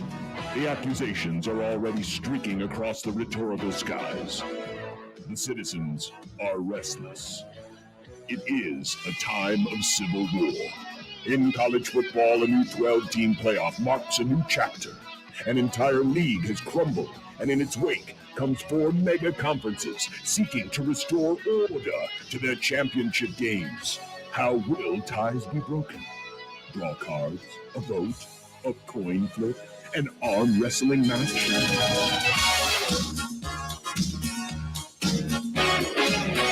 The National Football League brings its own unique drama to this action-packed card. The Chiefs go for an unprecedented three-peat. A new kickoff will restore action to special teams. Wrong. And Aaron Rodgers will attempt to set a personal Jets record of 6 plays in a single season. Friends of the program, lend us your ears as Unsportsmanlike Conduct and Warhorse Sportsbook proudly present Fired Up for Football 2024. Pickup rules. It's boring. I mean, is it any worse than last year? About the same, right? No, it's about the same. What It's about about the same. what about that weird onside kick thing that happened in the Dolphins game? I'm surprised we didn't talk about that because even the announcers were confused. Because remember, Nick, we talked about it yesterday. We weren't watching that game. Yeah, we weren't watching that game because it was the Dolphins and the Titans. It was the sicko game of the season. Yeah, of course it was. I told you. By the way, Andy let's Ibanez, go! Andy Ibanez with a bases clearing triple, and the Tigers are 3 outs away from eliminating the Astros, Wow. thus ending their 7-year streak of making the CS, the ALCS. Yeah. And it's still 1-0 Royals in the 3rd inning, I believe. Nice. Go Royals. Go Royals. Go Tigers. Go Tigers. Go. It's good to see Josh embracing baseball in a segment called Fired Up for Football. And who's the one that hates football? You, John. Everyone knows it's you. Well, here we go. Week 6 in college football. Week Here we 5 in the NFL. The games prior to Saturday. Oh, yeah, there's a murderer's row right there. Texas State and Troy. Baseball reference. Would you stop it with this attitude? Sam Houston versus UTEP. Attitude. Josh, Hey. you can watch UTEP film now. Yeah, I got to prepare. By the way, today, October the 2nd, is the last day without college football or National Football League football. Action? Until November the 27th. Enjoy this last day without football, John, because it's going to be here every day forever, or at least for 57 days. Man, what 55 days. It's going to be hard for you to avoid it. What does Jed do when he can watch football all the time? Does he eat? Does he sleep? So it's pretty wild, Nick. You can eat and watch. What? Yeah. Yeah, a lot of people do that. Yeah. What else do we got, John? Looking forward to that Friday 6 o'clock kick Here we between go. Jacksonville State and Kennesaw State. This attitude. There's no attitude. I'm just reading. Gross. Attitude, gross. The gross. Fox game is Michigan State and Oregon. Nice. Meanwhile, FS1 has Syracuse and now top 25 ranked UNLV with a quarterback who is loyal to his team. Nice. Did you just skip Houston and TCU? Yeah, and Houston and TCU, a Big 12 clash. Now to the early windows on Saturday. Big noon kickoff. Oh, my goodness. What a classic Titan. 2 battles of the Titans. Just a tremendous game. The awesome UCLA Bruins at Penn State. Why you got to be mean about these things? Hey, look at this ranked game. Missouri at Texas A&M on ABC. Well, that's not how it goes. But... If you're ranked 25th, should you still be considered ranked? No, my God, Nick, I'm surrounded by imbeciles right now. You're ranked 25th, but that's like it's 25th. By the way, the line for this game is for which game? A&M minus 2.5. Okay. Hello. ESPN's got SMU at Louisville. Ooh, that's fun. Big Ten Network has the Battle of the Ass. Purdue at Wisconsin. Put that Kramer license plate on that game because they're the ass men. And you know what? Missouri, funny. Texas A&M will be on one TV. As a proud patriotic American, I'm going to be watching CBS at 11 a.m. our Navy versus our Air Force. I think Navy's going to whoop that ass in this game. Is what I think is going to happen. I'll have it on. Do you think some of the taunting from Air Force includes, or from Navy includes, oh, we have planes too? Probably. They do. Apparently the Navy and the Army both hate the Air Force. Well, that's because, the standards in the Air Force, you don't go through the as strenuous. Not physical. At least that's what they say. Is it like going to a 2-year college instead of a 4-year college? No. No. I mean, it's an Air Force is very important. What it is, because my roommate in college was trying to get into the Air Force. There's a lot of math and nerdy stuff involved to get accepted into the Air Force. Yeah, like you got to physics know and math whatnot. and things. Yeah. But you don't really need that necessarily. I support in the Army or all Navy. the branches of our military, including the Coast Guard. All right. ESPN 2:30, Ole Miss at South Kakalaka. Ole Miss licking those wounds. Daddy's home. Lick, lick, lick. Hey, Daddy's home. Lick, lick, lick. The 2:30 Gary Danielson game of the week on CBS. I will be driving, so I can't watch it anyway. Sad. Yeah, it's probably good for you because Iowa gonna get whooped by Ohio State. What if they don't, though, John? I bet it's something close weird at the happens? half, and then Ohio State pulls away. Okay. That's what I'm going to guess. Auburn, Georgia on ABC. Oh, that's a rivalry. And the number 1 ranked Crimson Tide are on the SEC network this week against Vandy. So the best team in the SEC versus the worst team in the SEC. Hard to argue with that, Nick. And of course, 3 o'clock kickoff. Remember, 3 o'clock. Yes, not 2:30. Not 2:30. That triggers me. Why? I want to be done earlier. Oh man. Yeah, you. You know what? What? This isn't a big deal because What about my enchiladas? there's a good chance that that Nebraska actually will start at 3 o'clock on FS1 instead of having had to moving over to the fair. Now, I guess I should check. Is there baseball on FS1 prior to this game? So could the baseball game go long? What's on FS1? You look that up. Okay. What's on FS1 Saturday at noon? I hope it's a baseball game. I'll keep looking. You keep talking though. Late window. Yeah. Clemson at Florida State, USC at Minnesota. Minnesota. Hey, look, True TV's got a battle of 3-1 teams. Nevada, San Jose State. Chubba. ABC Saturday Night Football is Tennessee at Arkansas. NBC's Big Ten Saturday Night is Washington kicking the crap out of Michigan. Baylor, Iowa State getting some primetime love on Fox. Right. And College Game Day is at Cal this week for the Miami Cal game. It's horse racing before. We're going to be fine. This has been described as the woke versus Coke game. I like it. I'm excited for that game. Maybe Miami's a Pepsi school. Nice. And Texas Tech, Arizona, Fox has a late game. Oh, nice. To the NFL. Thursday Night Football and NFC South matchup with the Bucs and the Falcons. That's an important one. It is. Those teams are solid to average to maybe good. This is the first of these early Sunday morning games as London gets to see the best team in football, the Vikings, against the Jets. You can listen to this on 1180 The Zone. Nice. Thank you, Nick. Remember what Shafe said? He wanted to end Aaron Rodgers' career by making him quit, not by injuring him. Sunday at noon. Now, Fox again is splitting the window. What? They did it again? Omaha will get A noon Panthers game. Bears at noon. Meanwhile, the Fox viewers in Lincoln and Greater Nebraska, Western Nebraska, will get Raiders Broncos at 3. That's the Kevin Kugler game of the week. Oh, Kevin. Hi, Kevin, if you're listening, hi. The noon game on all CBS affiliates in Nebraska is Bills and Texans. Nice. And the 3:25 game, I'm apologizing on behalf of America, Packers and Rams. You monster. Imagine a team of yours being on television and ruining everybody's day.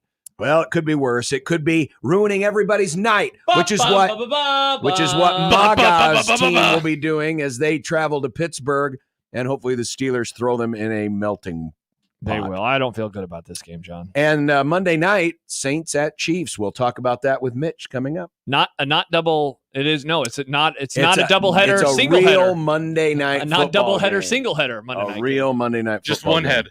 Oh, that was a highlight. So the and the out of market specials. Of course, you got your early noon games. Probably the best of that bunch is what is it? Ravens Bengals. Otherwise, it kind of guess, sucks. yeah. Yeah. Dolphins Patriots. Hey, Cardinals 49ers later could be good.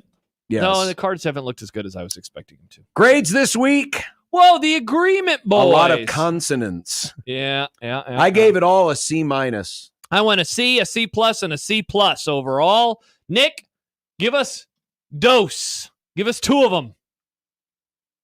Give us Vi. There we go. Thank you, Nick. 2 Brunts laughs. Two for Brunts this laughs. week in Fired Up for Football, brought to you by Warhorse Sportsbook. Royals are threatening in the third with 2 outs Thank and you, 2 Warhorse. on, leading 1-0. And they're going to the bottom of the 9th. Tigers 5, Astros 2. Astros could be done, folks. You sounded like you were laughing to the tune of the football. This could be a bad day for teams that wear orange. Jed says, does Nick want pics of what I do when football is on every night? I don't know if No, I do. because it's probably very inappropriate for Sounds children. not safe for work. You know what's not inappropriate? Mitch Holtis. Bingo. The voice of the Chiefs, brought to you by Hy-Vee, next on 1620 The Zone. Nick Grimm for Circus Sports Iowa. The pro baseball postseason has already been amazing, and we're only 2 days in. Play along with all the excitement still on the way with your new sportsbook, Circus Sports Iowa. Props, live in-game lines that update every single break, and of course, the tight money line splits keep you in the middle of all the action of the postseason. Let's look at some of those splits for tonight's games. The Mets plus 117 to knock out the Brewers, and the Padres minus 113 to kick the Braves out of the race. If you're feeling saucy and confident you already know who ends up in the World Series, then you can put that in right now as well. Whatever you're in the mood for, play now with the sportsbook that lets you bet like a pro anywhere in the state of Iowa. The sportsbook that gives you all the hospitality of Las Vegas in the palm of your hand anywhere in the state of Iowa. Download Circus Sports Iowa today. If you or someone you know may have a problem with gambling, call 1-800-238-7633.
You ready? The most exciting announcer in professional football. Picked off at the goal line. 20, 15, 10, 5. Jalen Watson. Welcome to the...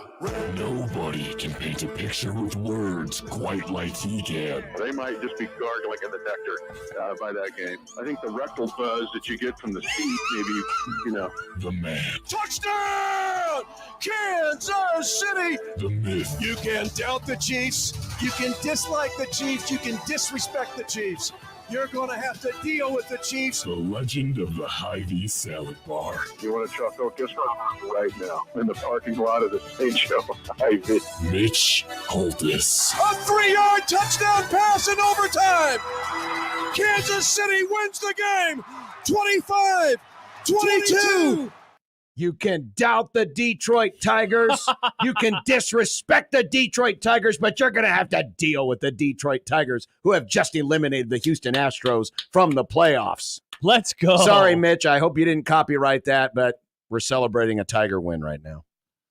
Yeah, you got the check your inbox, cease and desist. It's right under cease and desist. God. But no, how about the Tigers? What were they, 10 out like mid-August or something? Crazy. And now they're advancing.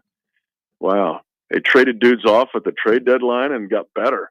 Meanwhile, closer to you, well, they're not physically closer to you, but their stadium is. Across the parking lot, yeah. Yeah, the Royals are still up 1-0 on Baltimore. Mm-hmm. The team's wearing orange. Bad day for teams wearing orange, it appears like. Sadly, Yeah, go ahead. Yesterday's game was a soccer game, and this one feels like it's two. Like somebody gets a red card, it's going to be big. Yeah, it is. Unfortunately, speaking of bad tidings, Rashee Rice went down with the injury in the game against the Chargers last week. Do you think when it comes to replacing him, because he took on such a big role in this offense, you think it's one guy or you think it's a platoon of guys, or could there be maybe some tweaks to the offensive playbook to try to overcome his loss? I think it's all of that. And it's when you take into account, you lose Hollywood Brown on the first play of the preseason, you're like, well, there's plenty of firepower here. Then you lose Isaiah Pacheco, and I'm telling you, it's going to be a algebraic quadratic equation, which it's been to this point. It's been okay. But now you lose Rice. And this one, I mean, you add them all up, it's about 2,800 yards if you extrapolate it, and about 15 touchdowns.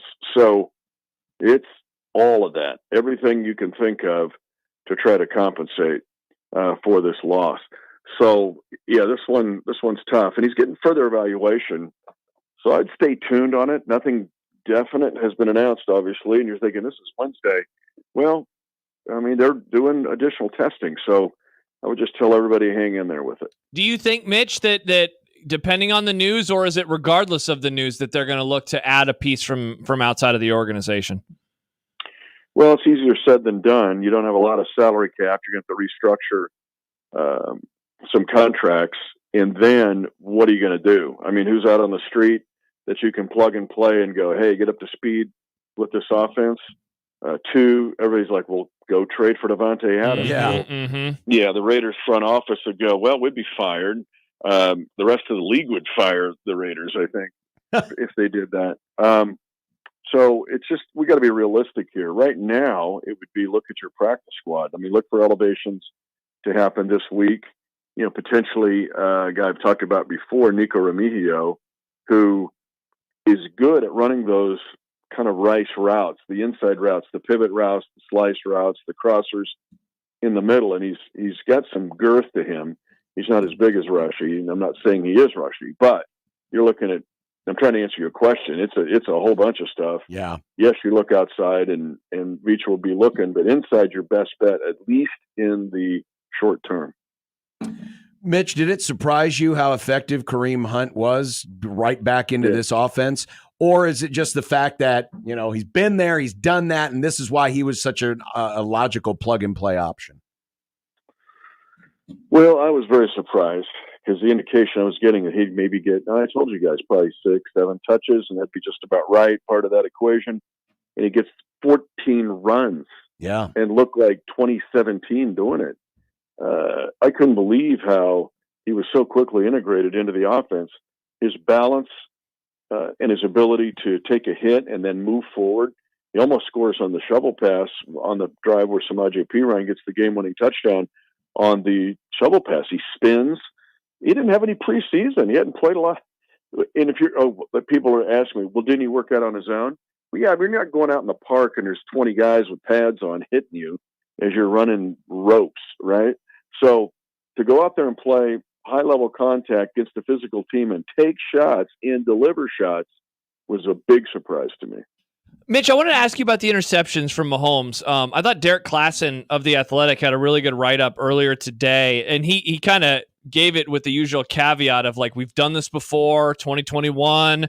He started off the year with interceptions, and he pointed out that a lot of those felt fluky, whether it was miscommunication, drop passes, tip passes, etc. And then he kind of pointed out with some film work that that's not really the case at this moment in time. I'm expecting it to improve. I'm sure you are as well. What are you seeing right now that is happening that could get better over the course of the final 13 regular season games? I think it's a whole bunch of things. I'll try to condense the answer. One is getting confidence in your tackles. Both of them, and then confidence in your receiving core, which has taken a jolt because he thought he'd have Hollywood and Rice. Sure. Worthy's been living to his name. He is Worthy. He's made some big plays, good plays. That 54-yarder was awesome last week. But it's just a matter of settling in of what you have to deal with. And Patrick's awesome at it. I've seen him do it time and time again. You mentioned 21, 22. But we're kind of back in the 22 mode right now of just trying to figure this out. So I would tell you, I think it's a matter of Patrick just getting comfortable and confident in everybody and everything to just kind of settle down and play. But here's where he is amazing, you guys. So he struggles to open that game, and then he hits the 54-yarder, which is one of the best passes in the NFL over the past several years. How many people are throwing that pass? Where it's 54 yards on a stutter and go, and it's perfect. Mm-hmm. Like he's the guy that struck out 3 times and then homers in his last at bat to win the game. That's just Patrick Mahomes. But to answer your question, confidence and just kind of feeling out these guys. Mitch, there has been some conversation around the Chiefs, and I guess some of it kind of stretches back into the end of last regular season when, the Chiefs kind of stumbled a bit to the finish line, that, the team, even though they won the Super Bowl, has taken a bit of a step back.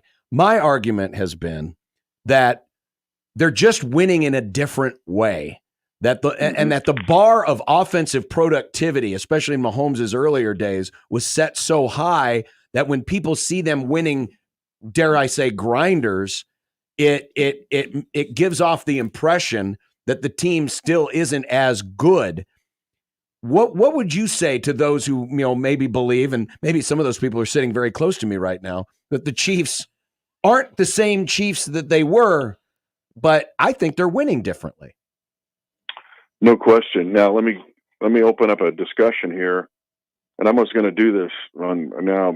I got to beg forgiveness. I'm going to do this on my Minute with Mitch with KETV, not this week, but in weeks coming up. Sure. And okay, let me start with this. It's a 10-game winning streak for the Chiefs, wrapped around to last year, all the way back to last Christmas Day. The margin of victory in those 10 games is now 61 points, the differential. It is the slightest in NFL history in a 10-game winning streak. Now, if a baseball team, if it's the Royals or the Omaha Royals or Tennessee wins the College World Series and wins 7 straight one-run games, do we see that as a weakness? Do we see the Kansas City leading 1-0 after winning 1-0 going, oh, that's a weakness?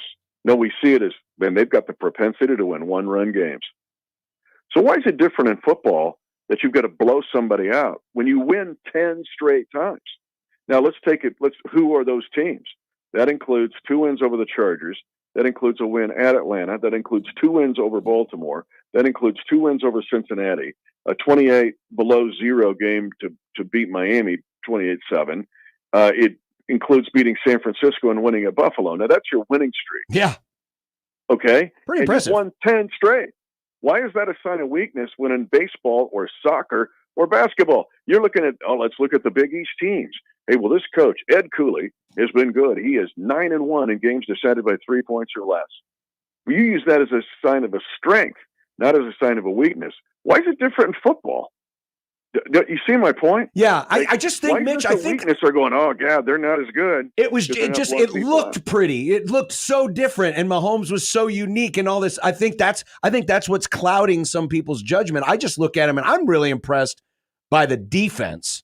And then when the offense needs to make a play, when they absolutely need a score, like last week, it was a tie ball game. When they needed to just get down the field and score, they scored. And so to me, that's almost as impressive as going out. And this isn't the days of the 80s 49ers, who went out and blew out teams on a regular basis. I think the league's a lot more parity driven today than it was 20, 30 years ago. But even so, everybody, listening, go look at the Husker National Championship teams and go, did they all win 59-0 in every game? No. They were grinding out. They beat LSU in the first one like 10-7 or something. And I know that's a long time ago, but the point is that you can win football games different ways. They're also winning with special teams. Bucker's making every field goal known to man, no matter the circumstance. Yeah, could you send him up here, by the way? Yeah, well, that's a whole nother discussion. But hear me out on this one. Yeah. This is being serious. This team this year, this Chiefs team, in 2024, in 4 weeks, think of who they played, have had 3 goal-to-go stands where the team has scored no points in those 3 goal-to-go stands. That's some bad. You can go 3 years and not see that. So, again, it's winning 1-0 and your goalie's knocking away every shot. Well, that's not a sign of weakness. It's a sign of strength. You're just doing it in a different way. Mitch, looking ahead to Monday night, this Saints team got off to an incredible start in weeks 1 and 2, including dominating my Dallas Cowboys. The last 2 weeks they have lost, and their offense has certainly not performed at that same level. What is the difference, in your opinion, between what's happened the last 2 weeks and what does that mean for this game on Monday? They just did not have okay, so this is a very dangerous team that is better than people think. Their 2 losses, the Eagles, that's a 3-0 game in the fourth quarter. And the Eagles score the go-ahead run. That took a big, long Saquon Barkley run to set up a go-ahead run with 1 minute to go in the game. Last week, they lose on the road at Atlanta and never gave up an offensive touchdown. So we've been talking about Alvin Kamara and Chris Olave and Derek Carr and Rashid Shaheed, who's just, big play. Yep. It's their defense. Their defense right now is stellar. Talking about red zone defense, they're second, I believe, in the league, or number 1 in red zone defense. And they've only allowed 5 red zone penetrations. This team defensively, plus they have 8 takeaways in 4 weeks. This is a nasty, feisty, mean defense, much like the Chiefs played last week against the Chargers. That's where the strength of the Saints lie, in my opinion. Monday night in Arrowhead against the Saints. Mitch Holtis will be on the call on our sister station, News Talk 1290, brought to you by Jay Stinnett Contracting. Nice. Who also brings you the hotline. Nice. On Big Red Overreaction. Which I'm hosting this weekend. Yes, you are. Nice. All right. Nothing bigger than that. No. Nothing bigger. Nope. Yeah. So if a block punt wins the game at 2-0 for an 11th straight win, would that be like a sign of weakness? Probably. There'd be a lot of takes on the chit chat shows. That's true. All right, guys. Thank you, care. Mitch. Mitch Holt is brought to you by Hy-Vee, official grocery partner of the Kansas City Chiefs. Got some comments coming in during. I know we do. Our I'm interview. sure they're all very folks. rational. Oh, you're not talking about the Huskers. Calvin right now. says, I'm very butthurt." Jesus H. Creighton talk then right into the Chiefs. FFS, boys. John, that means for sake. Calvin, cry me a river. Mike Stibbs has chimed in. Calvin feels my pain. Stibbs, cry me a river. Jordan says, I see a lot of people saying the refs help them win so often. I also see a lot of people say that the refs help them win so often. And then Travis says, it doesn't matter the sport, a long string of close wins. The prevailing thought from people is this isn't sustainable. That is where I am at. When they lose in the first round, which I predicted before the season, I want all you people to say, Josh, you were right. Thank you. What if the Chiefs end up, 11-6? I hate these 17 games. I know. I'm still mad about it. But Losing like the first- they start winning games by double digits here relatively soon. But then start losing more. In theory, that would mean they go 7-6 the rest of the way. They but do have a first place schedule. They're going. No. That wasn't it was just more pointing out. Like it'd be interesting if they start dominating in their wins but losing other games. I don't know. This is what happens. The Eagles did the same thing last year, and you were like, the Eagles are bad.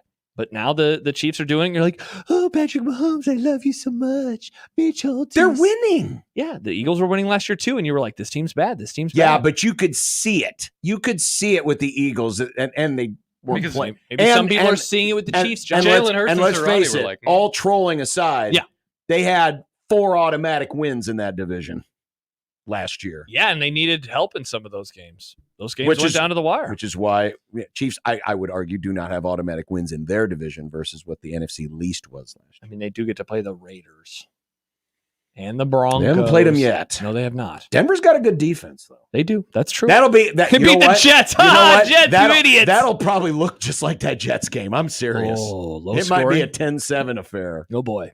I'm intrigued by this Monday night game. The Saints have lost a little shine, certainly in the last 2 weeks. They looked gangbusters against the Panthers and the Cowboys. They lose to the Falcons this last week, and obviously the Eagles game, that was a strange I'm going to predict this is the week the Chiefs. I won't say lay it on the Saints, but it won't be as tight. Yeah, the Saints can't. I mean, the problem is they can't protect the quarterback. Yeah, and if the Chiefs are able to limit Alvin Kamara, which is tough to do, but you saw what they did with Atlanta's run game. They are able to limit Kamara. I think the Chiefs can win this one by 10 points. Scott says, what's next? A Buffalo's beat writer? No. Next is Dumb Debates. Nice. Wow, Nick, you don't sound excited for Dumb Debates. Sorry, you said Buffaloes, and I forgot that you were talking about Colorado. Yeah, who did you think I was talking about? I was just blind the hate. Bills. Oh, the overrated Bills. Go Bills, Buffalo baby. overrated. Many people Buffalo call them overrated. Go Bills, baby. I think that's why Josh put him number 1, so I could call him Buffalo overrated. Travis thank says, you, Josh, I've been putting a lot of effort toward being nice about the Cowboys, and you go and trash the Broncos. The audacity. Hey, no. Travis, don't put any effort into being nice about the Cowboys. That's like being nice about other things. Also, Travis, the Broncos trashed themselves. Hey, I'm trying not to let the over hit today. Aaron Rodgers is also old and washed. He already came up earlier. He did. Yeah, when you said the thing Well, I guess without it wasn't nuclear in specifically front him. of it. I know. It wasn't intentional. Well, sorry, the under hit. People reached out to us. No, Jordan, Gary Dolphin is not coming up next. You won't have to listen to Iowa talk. I could get Gary, though. I have his number. I could call him up. I know you could. Go Hawks. But we have dumb debates, more important things. Yeah. And How about the email that we just got from Nick? Would you call that, John, a dumb email? I got this email earlier today as well. Now, I know the author. I don't know him personally, but I've heard that author of that book on podcasts before. Listen, I saw what the subject was, and I'm like, this is up John's alley. It definitely, John, you could start a podcast where you just talk about the Boston Celtics. This is a boring-ass title for a book. It should be, We're About to Hang Banner 19. Well, Instead, it's funny the book, Boston Globe story of send the that to Celtics. Joey. Joey, start what a podcast. Terrible title for a book. Well, I guess You would I know think the that- answer to you this would question. You would then, think don't that I? newspaper writers who are all about the cute, funny headlines would have a better headline than the Boston Globe story of the Celtics. Nick, I did get this email earlier too, and I was like, oh, that'd be interesting. But then I was like, but it's October, and we don't talk about the NBA in October. Now, if Chad Finn's writing a book in April when it's time to talk playoffs, What if we record it and we're vague enough about it to where we can play it in December? That's a great idea. Well, but people aren't really focusing on the NBA until like April, February. Well, Fine. yeah, Either way, April. We can hold off until next. There April. was I got 2 emails today from publishers about books about the NBA. And I thought, why couldn't these books come out in April? Because then we could have an NBA guest on the pod. But By the way, Pete in Papillion, who is a proud graduate of West Point. Pete Pillion. Oh, no stolen valor. Correcting Nick on his characterization of the academics at the U.S. Military Academy. Oh, excellent work. I love says this. that Air Force requires science and math, but Army doesn't? ? Nick is officially a dumbass. All West Point graduates have a degree in engineering with concentrations in a variety of subjects. So all West Pointers get math and science up the wazoo.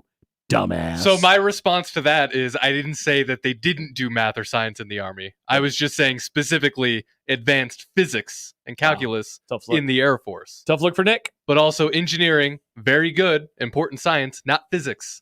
I said physics. Don't you have to have some degree in physics to be able to engineer too? Yes. Give him Nick's cell phone number and they can talk about it off the line. Star Wars Go Fiend, Army, beat Navy. Star Wars Fiend says, Josh, Happer talks basketball in September. Why not now? Because we're not going to talk about the NBA in October. No offense to the NBA. We'll have it in content. We'll talk about it in content. content. Yeah, when the season starts in a couple weeks. The season starts in 2 weeks. Debates a la dumb next on 1620 The Zone.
It'd be nice to have a boat. Throw. It would be nice to have a boat. Throw. It would be nice to have a boat. Throw. It would be nice to have a boat. Throw. It would be nice to have a boat. Throw. It would be nice to have a boat. Throw. It would be nice to have a boat. Throw. It would be nice to have a boat. Throw. From your mom.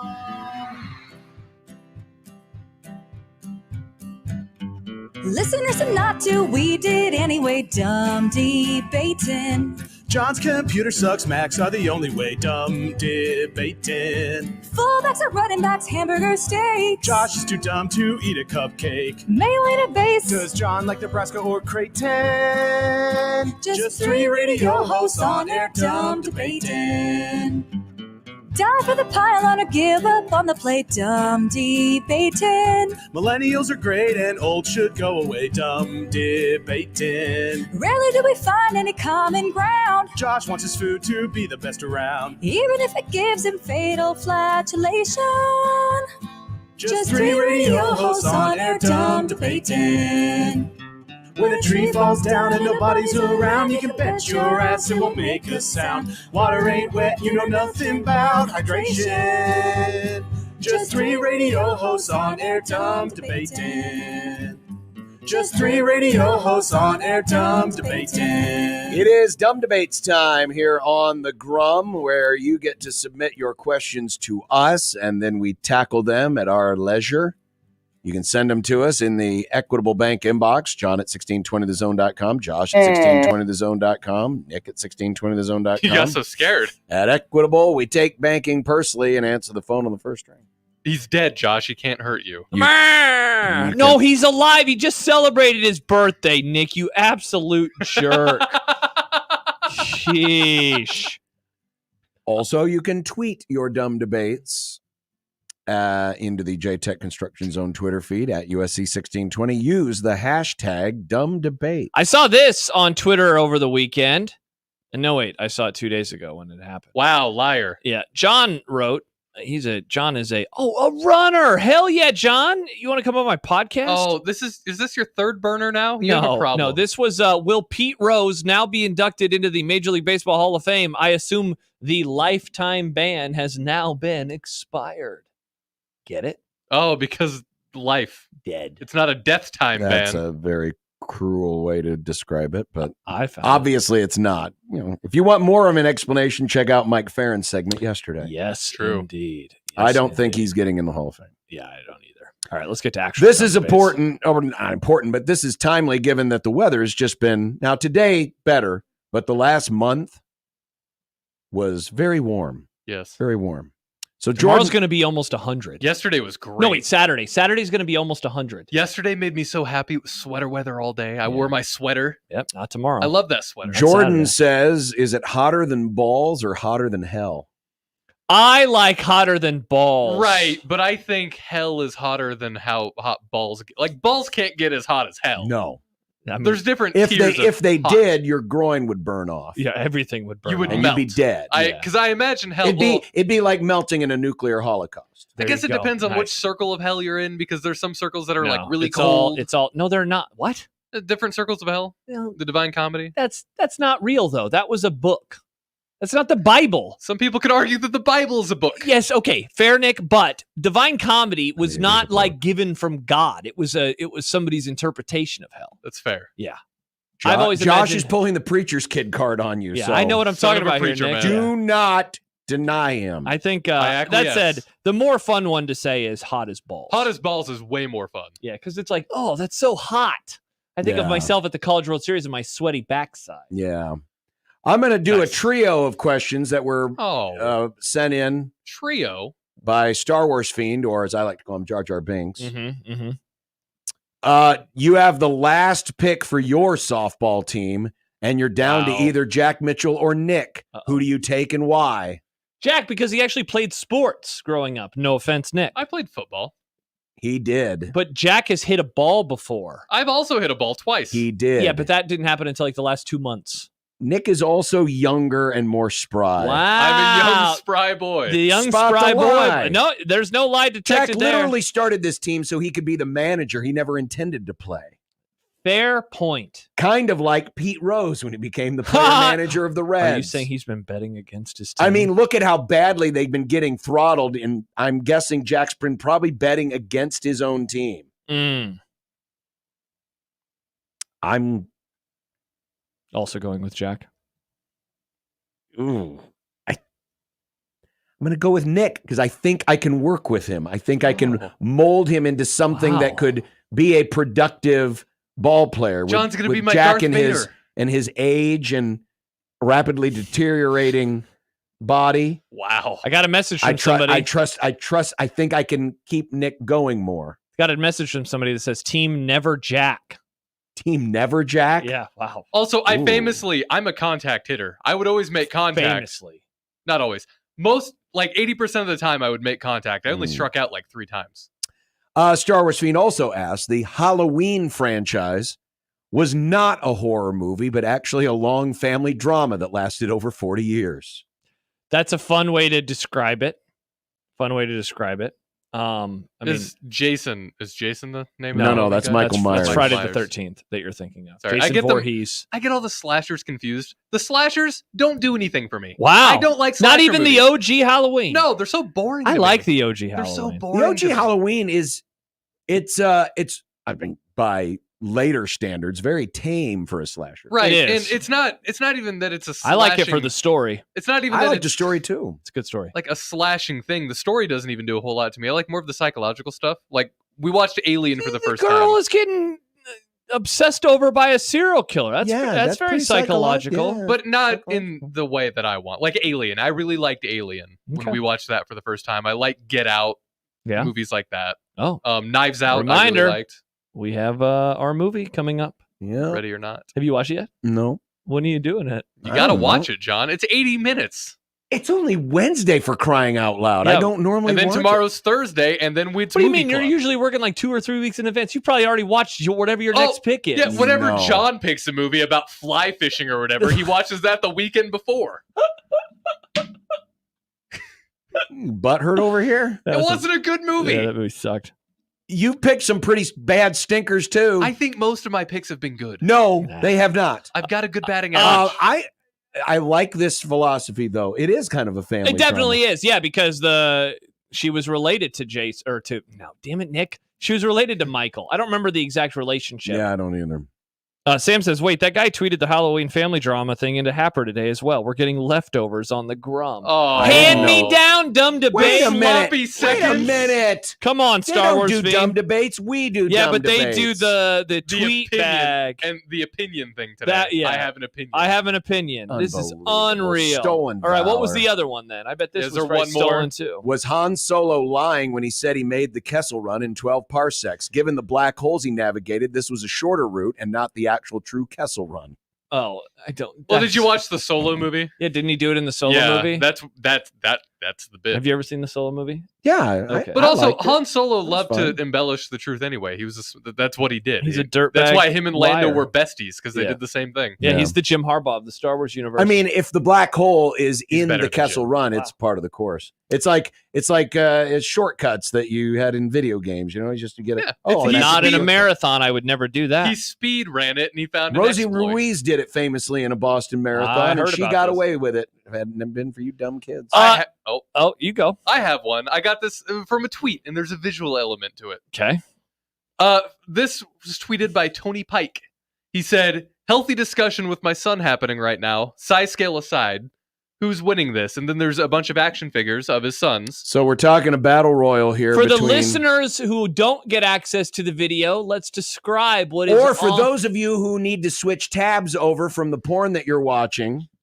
Thank you for watching Also, it. do you need me to talk in a different tone? Nice. Would that help you? All right, so what are these creatures that we have here? From left to right, you got Godzilla, Spider-Man, King Kong, Hulk, Darth Vader, Groot, and Venom. By the way, Nicholas points out that Laurie Strode was not related to Michael. The official storyline goes Halloween 78, then Halloween 2018, Halloween Kills, and Halloween Ends. John Carpenter even stated that they weren't related. For some reason, I thought they were related. Must be remembering. Well, now. but then Michael Myers later came back and haunted her or Laurie's family. Yeah, so, so, yeah, I it's guess a it family was. story. It's good enough for me. Put it back up, Nick. Put it up. Well, because we weren't talking about it. I mean, this is Darth Vader. No, this is very He has easy. the Force. Who is it? Oh, wait. Godzilla It's is Godzilla. huge. Never and mind. It's It's Godzilla. whoever wins between Godzilla and King Kong. I originally That's a movie. was kind of thinking Hulk because Hulk is dummy strong and also has radiation. He's too tiny. He's tiny baby. Godzilla's It's me, very, tiny very strong. Hulk. Plus, he got the fire and the lasers. Yeah, we watched those movies. I found an argument in these tweets about Venom, and I think Venom is good. No, Venom is not. The Venom answer. is a symbiotic alien, right? It takes over whatever it gets Sure. inside of. So what if it gets inside of a Godzilla? Then you have Venom Godzilla. I guess it's hard to argue. Well, then that. Godzilla's still winning because it's still Godzilla. I guess. It's just that they've joined forces. I think it's. I mean, yes, I would like to pick Darth Vader. He's my guy. He's got force powers, But- John. Force powers. But would he have enough? Would he have enough force to manipulate Darth Vader both King Kong and Godzilla? Who he'd have to eliminate both of them. Darth Vader is crazy strong. Yeah. Stibbs points out Groot can grow back. He What never is died. Groot? From Guardians of the Galaxy. He's like Never saw he's it. a tree alien. Never saw it. Yeah, well, you're an idiot. Yeah. It's true. That was back when the Marvel movies were good. Guardians of the Galaxy is amazing. Marvel movies are like SNL. It used to be good. Now it's not anymore. It's fair. Probably still funnier than SNL. Nice. I'm still going with the winner between Godzilla and King Kong. Yeah, I think Godzilla's a fine pick, John. I'll go with you there. I think either one. I think King Kong can beat Stibbs, Godzilla. you're triggered, bro. That was just for you. I think King Kong can beat Godzilla. Yeah. He's a bad mamma jamma.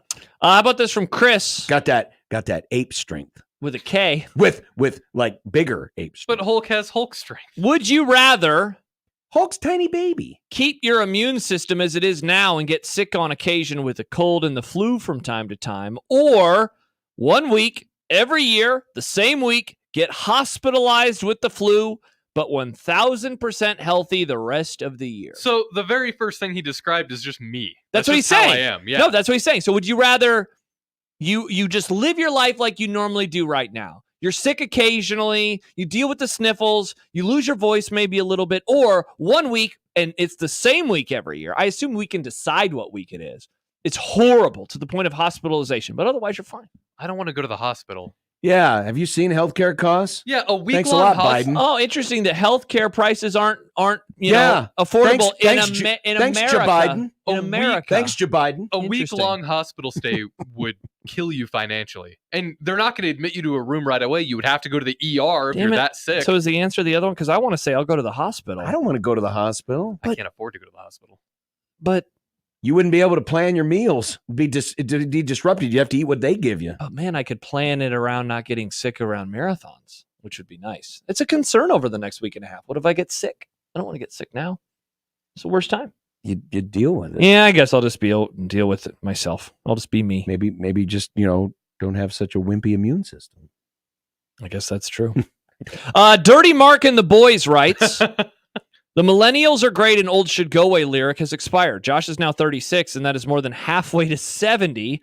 He has officially become an old. #DumbDebates. I mean, you can be an old and a millennial. Well, yeah, because you're millennials always just a going to be a generation. millennial because it's the generation you were born in. Correct. Fortunately, I I'm will always a be Gen Gen Z. X. Yeah. Nick will always be Gen Worst. Nice. Got it. Yeah.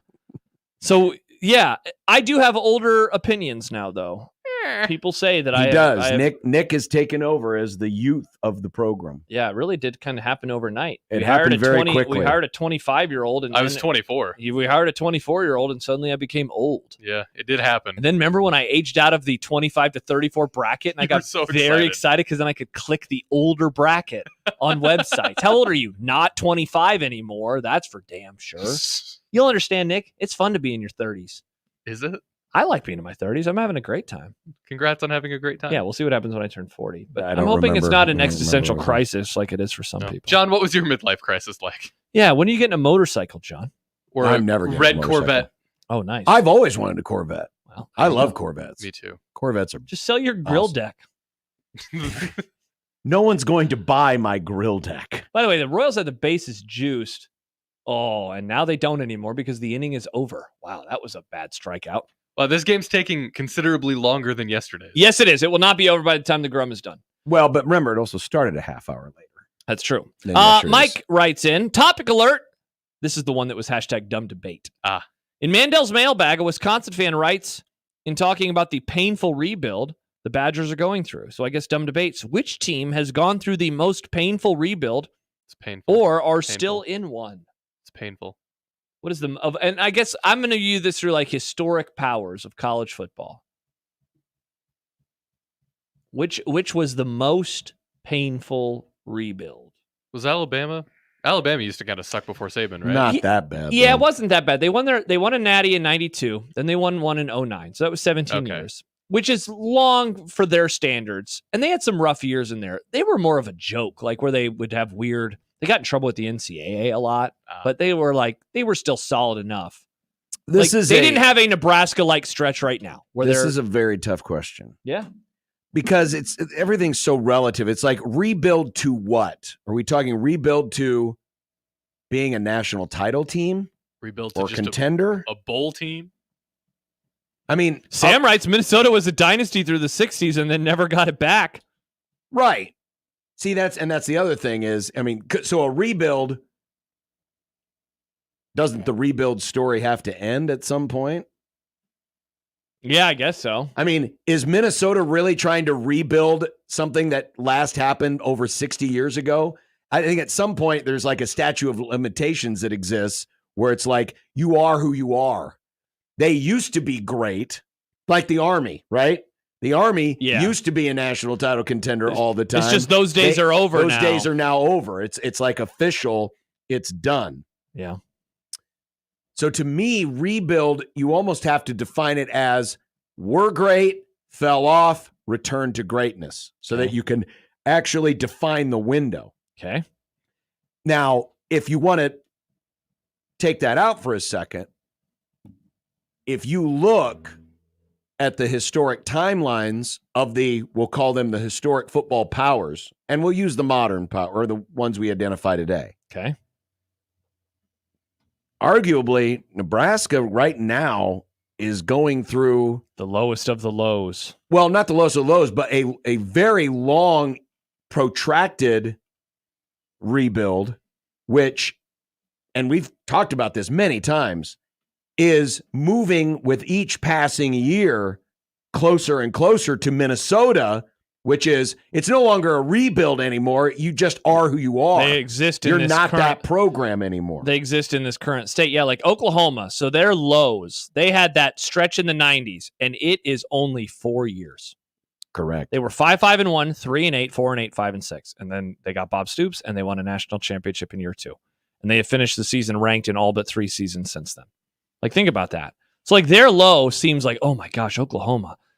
And, like, it is also sandwiched around being ineligible to go to bowl games and just not being as great as they had been. But still, they were a very, very good football team for the most part. Whereas Nebraska is stuck in this extended, I mean, it's not even a malaise anymore. Like you said, the day by day, they get closer to what Minnesota currently is. I mean, if we were just to define this, and let's just take the top 10, because that will include Nebraska, the top 10 winningest programs in college football history, throwing out the Yale and the Harvard because that's not FBS. Michigan. Theirs was pretty bad. Well, but it wasn't that long. It really wasn't. And Michigan's a weird, because despite the fact that they're the winningest program, they have very little national championships, officially what I would call recognized championships. Cedric Mullins is homered, and it's 1-1 now. The Orioles have finally scored in that series. So Michigan's weird because in the official AP era of national championships, they've only won 3, which is weird for a program that's the only program to win 1,000 games. Alabama. So I'm looking at it right now. Alabama's seasons, and it was usually sandwiched around fine seasons. So they went 4-7 in 1997. Then they went 7-5, 10-3. Then they went 3-8. Then they went 7-5, 10-3. Then they went 4-9. Then they went 6-6, 10-2, 6-7. Then they fired Shula, and then they hired Saban. So like even theirs are, it's never an extended period of time. Wow. So is the answer to this question Nebraska? I'm afraid it is. Well, I mean, Notre Dame is a good example. I know they have not won a national championship in recent years, but over 30 years. But you know, with 36 years. Yeah, since my birth year, 1988. But they have many sub 500 seasons in the post Lou Holtz era. 5-7, 5-6, 5-7, 3-9, 6-6. Brian Kelly famously went 4-8. But again, they don't go. The longest that Notre Dame goes since Lou Holtz without finishing ranked is 5 years. 5 years. So think about that. Notre Dame, for like, as I was growing up, I was like, wow, they just kind of stink. They're not what they used to be. And yet they finished 06 ranked, and then they were a top 5 team again in 2012. So even Notre Dame only had a 5-year downtrodden period, whereas Nebraska has not made a bowl game. The good comment from Jordan a few moments ago, where he said Nebraska, even just rebuilding to a 9-win team, has been 8 years. Yeah, that's wild true. part. That is true. Yeah. By the way, since Notre Dame started winning national titles, this is easily their longest drought. Oh, yeah. Oh, yeah. But they have played for a couple since then. Mm-hmm. Whereas the last, 23 years, Nebraska has played for none. Yeah, they played for 1-01, and that is the last time. Travis says Tennessee post 1998. See, but now they have found themselves again. They have gotten back to being a good program yet again. Yeah. But yeah, that's a good one.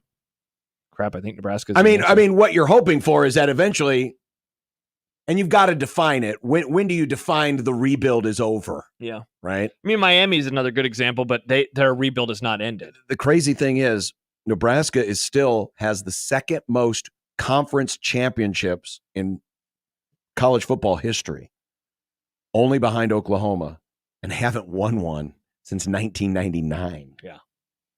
Crazy. Yeah. That they've gone this long. I remember when I was in college and you look up on the stadium and it has the list of all of the conference championships. And I remember noticing like, wow, so there's none in the 50s, but then every decade in the history of the program always had at least one in every era. And so when they made the Big 12 championship game in 2009, that was their last chance to get one in that decade. And of course, they miss out on it by a second. And then they make it back the next year, and they make it back in 2012, and they don't win it. And so it's like from 1962 onward, from the 60s onward, they had won at least one conference title in every single decade. And now they have gone, this is 25 years. 25 years. By the way, oh boy. Oh, yuck. And Lugo just booted a ball. So 4 straight have reached now, and the Orioles have the bases loaded with nobody out, having just tied the game 1-1 in the bottom of the 5th. So the Orioles finally showing some fight. By the way, Orioles have lost 9 straight postseason games. Now, there's still several postseason losses consecutively away from the Twins record, which was famously 18. Whew.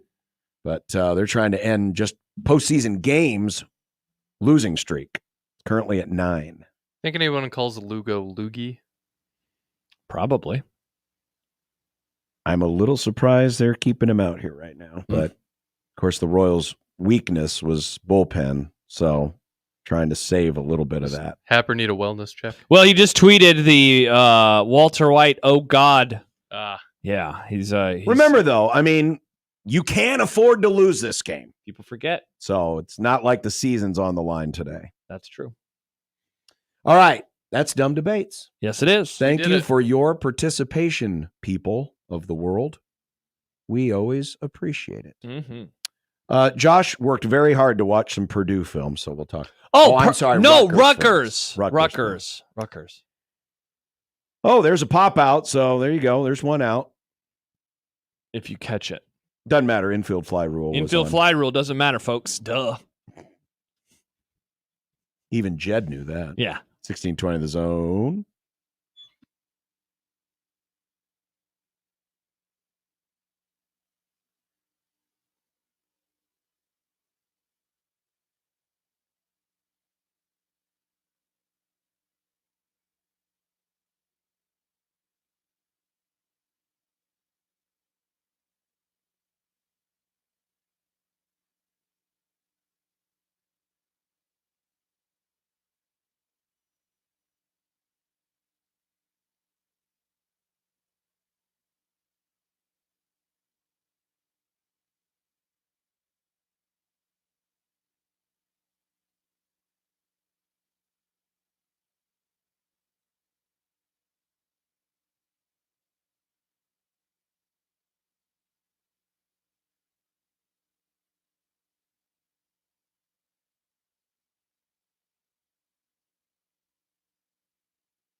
Nick Grimm here rooting against the Royals.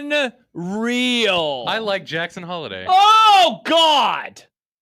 What Yeah, but did he swing? Yes, that's a strike. He swung. So a 97-mile-an-hour fastball came in tight on Cowser with the bases loaded and 1 out. And he was in the process of swinging, and it hit him. And the umpire, with 2 strikes, rung him up. Yeah, he is in the process of swinging, and it hits him on the hand. Oh, ouch. So that is an out. And the Royals now are that is 1 out away now from getting out of this jam and preserving the tie. And so, okay. Oh, and that hand is starting to swell. All right, so I'll ask the dumb question. So why doesn't the run count? Because he swung. Well, it's, the ball is dead. It's a dead ball. Okay. It's a dead ball. Oh, I guess, yeah, that's true. Since he struck out and it didn't, so technically that means it doesn't hit him then, right? Correct. Okay, interesting. Correct. This doesn't happen very often, so. No, it does not. Yeah. But it was a pitch that was riding up and in, and he was already going around, and the ball found his hand on the bat. What an inning, because the Royals had the bases loaded. They were unable to get any runs out of that. Correct. The Orioles have had the bases loaded. Now they do have a run. And they had bases loaded with nobody out. Yeah. And they do. So even though the Royals have given up the lead, well, that's right, because the home run, the home run led off the inning. They had a solo home run. Even if the Royals, even though the Royals have given up the lead here, you could make the argument if Zerpa can get Rutschman here, that the momentum is still very strongly in the Kansas City dugout. Oh yeah, for sure. Because to have bases loaded, nobody out, and it looks like everything's falling apart, and then you get out of it. Yeah, pretty big deal. Did want to mention real quick that tip times have been announced for most of Creighton's games this year and TV assignments. And there will be 3 games on Picard. Oh, no, you got to say it. I can't. My voice can't. My voice won't do it. Welcome to including the Big East, Peacock. Including I forgot that was the New Year's Eve game, which will be at 3:00. There was some thought that maybe they would play another one of those late night. Oh, yeah, this is good for everybody. Yeah, so St. John's on the 31st of December will be on Picard. Sorry, folks, no Grum. No, I think we were going to take that day off anyway. But sorry, no Grum. Yeah. No Grum on New Year's Eve. Very sad for all parties involved. Enjoy watching the college. And you get home to watch the college football playoff game that night. Correct, yeah. Oh, man, that's good news. So if you're a J-Sker, there's really no reason at this point not to have Peacock. Nick, 100%. That's very true. Yeah, imagine. There's a lot of Nebraska games that'll be on Old there, man too. Doug wanted to know how many devices he could upload on his Peacocks. And the answer, they just got out of it. So 1-1 going to the 6th. The Nebraska tip will be Friday night, November 22nd at 7. Great night for basketball. Kansas will be an FS1 game, so FS1's probably thrilled. What day of the week is that one? Is that Wednesday? That's a Wednesday, December 4th. 7:00? Mm-hmm. Yeah, can we talk about the road tip times? Oh, here we go. The Big East hath let us down, John. Where, oh where, are multiple 5:30 Tuesday tips? Where are they, Nick? You just complaining get one. about the tip? You just get one. Just the tip? Yeah, 5:30 and only 6 o'clock. Very, very sad. Very, very sad. But the Thanksgiving week ones are very tasty. How come we don't have big noon tip-off? Oh, great idea, Nick. Yeah, No, what? they don't do remember that. the MLK Day quadruple header or quintuple header? Remember that? Well, that's a lot of basketball. Oh, they Big East is still doing it, Oh, okay. but not every team participates. Not every they don't have like every team playing that day. That's a bummer. You know. Steve says, "Suck it, Nick." There you go. Nick. Also, 'Cause of the NCAA Royals. announced future March Madness sites, and Omaha it will be back in the rotation, folks, in the 2027 tournament, first and second rounds. At Tough CHI. look for the rest of the state once again. We're doing it again, folks. Omaha is the greater than everywhere else in this. People what do you think they were going to play him in Grand Island? Well, no, because that's an off-brand town, John. They would never go to Grand Island. More like where else? I mean, Lame Island. I know that Lincoln did put in for a bid, but too much crime, I believe, was the report from the NCAA. Also, PBA is built on top of an oil reservoir. Well, or it is, right? but I also think it's fall into the oil. I also think that they're even though they have and Lincoln they have stepped up their hotel game in downtown Lincoln, but they still don't have, I don't believe, enough full service hotels to qualify. It's also really annoying to drive in downtown Lincoln because there's always that'd be hilarious if that was road. the reason why.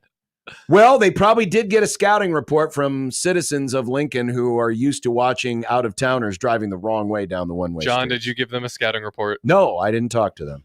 Sky writes, just tuned in to Josh saying old man Doug asked how many devices he could put on his Peacock, and the answer is Jordan says, shouldn't Jays be supporting their fellow birds by getting Peacock? Not a bad idea. Oh, I already have it. Josh, so you're says, a good Jay. Josh says, go birds.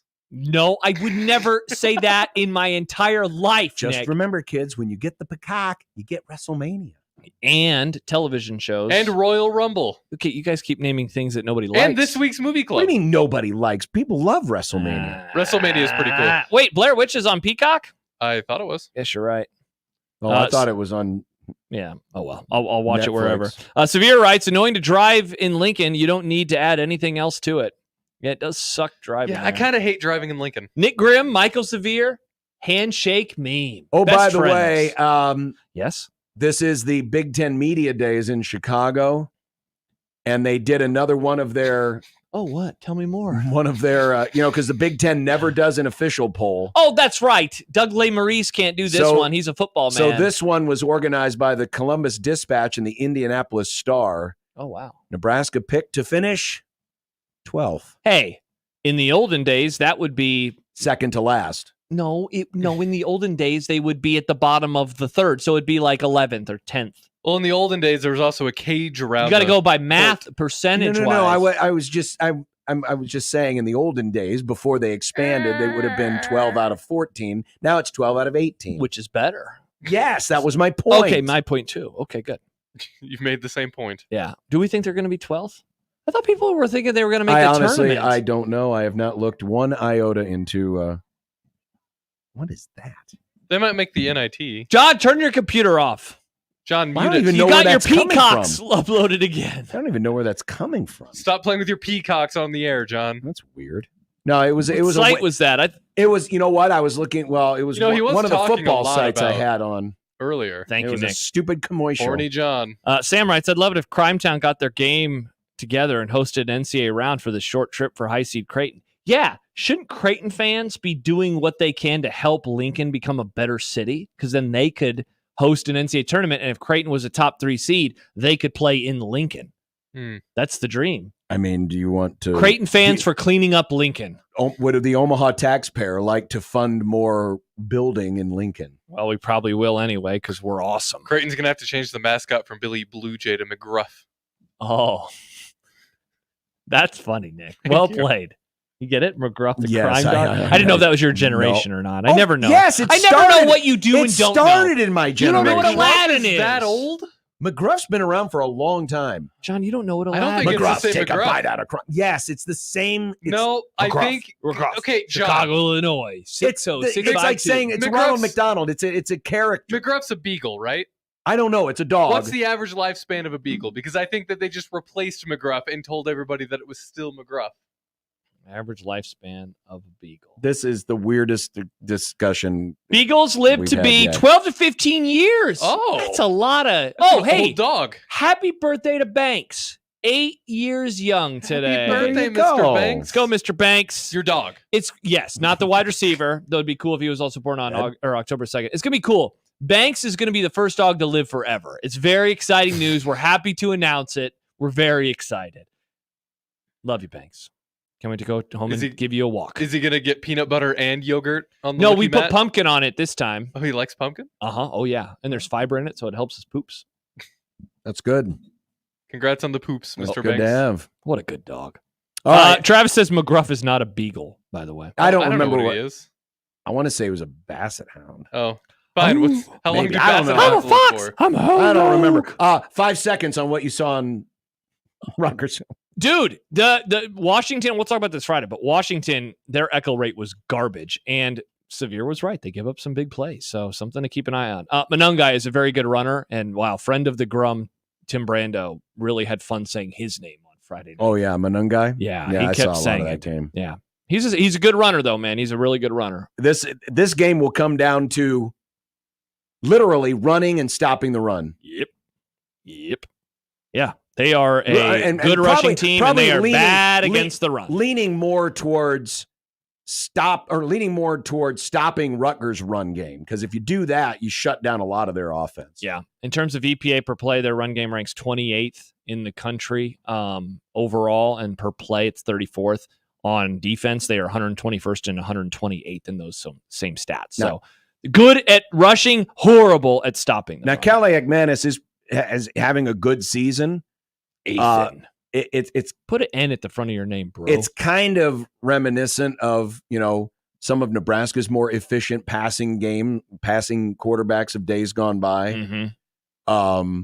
But it's all predicated on, can you run the ball? If you turn Rutgers into a passing team, big problems in River City. Yeah, he's just not throwing the ball a whole lot. He's only averaging 24 attempts per game on the season, 7 touchdowns, 1 pick, under 200 yards. So, nothing flashy, but he takes care of the football. And obviously that's going to be important. But look, Washington, dude, they missed a lot of field goals. They missed 3 field goals. Wait until, because we'll probably do this on Friday. Mm-hmm. I'm going to give you some drive chart stuff with Washington. It was horrible. So if Nebraska can move the ball, they have 500 yards against them. If Nebraska can move the ball and finish, they should be able to pick up a dub. That's the problem, though. Travis says, Nebraska's echo. I know.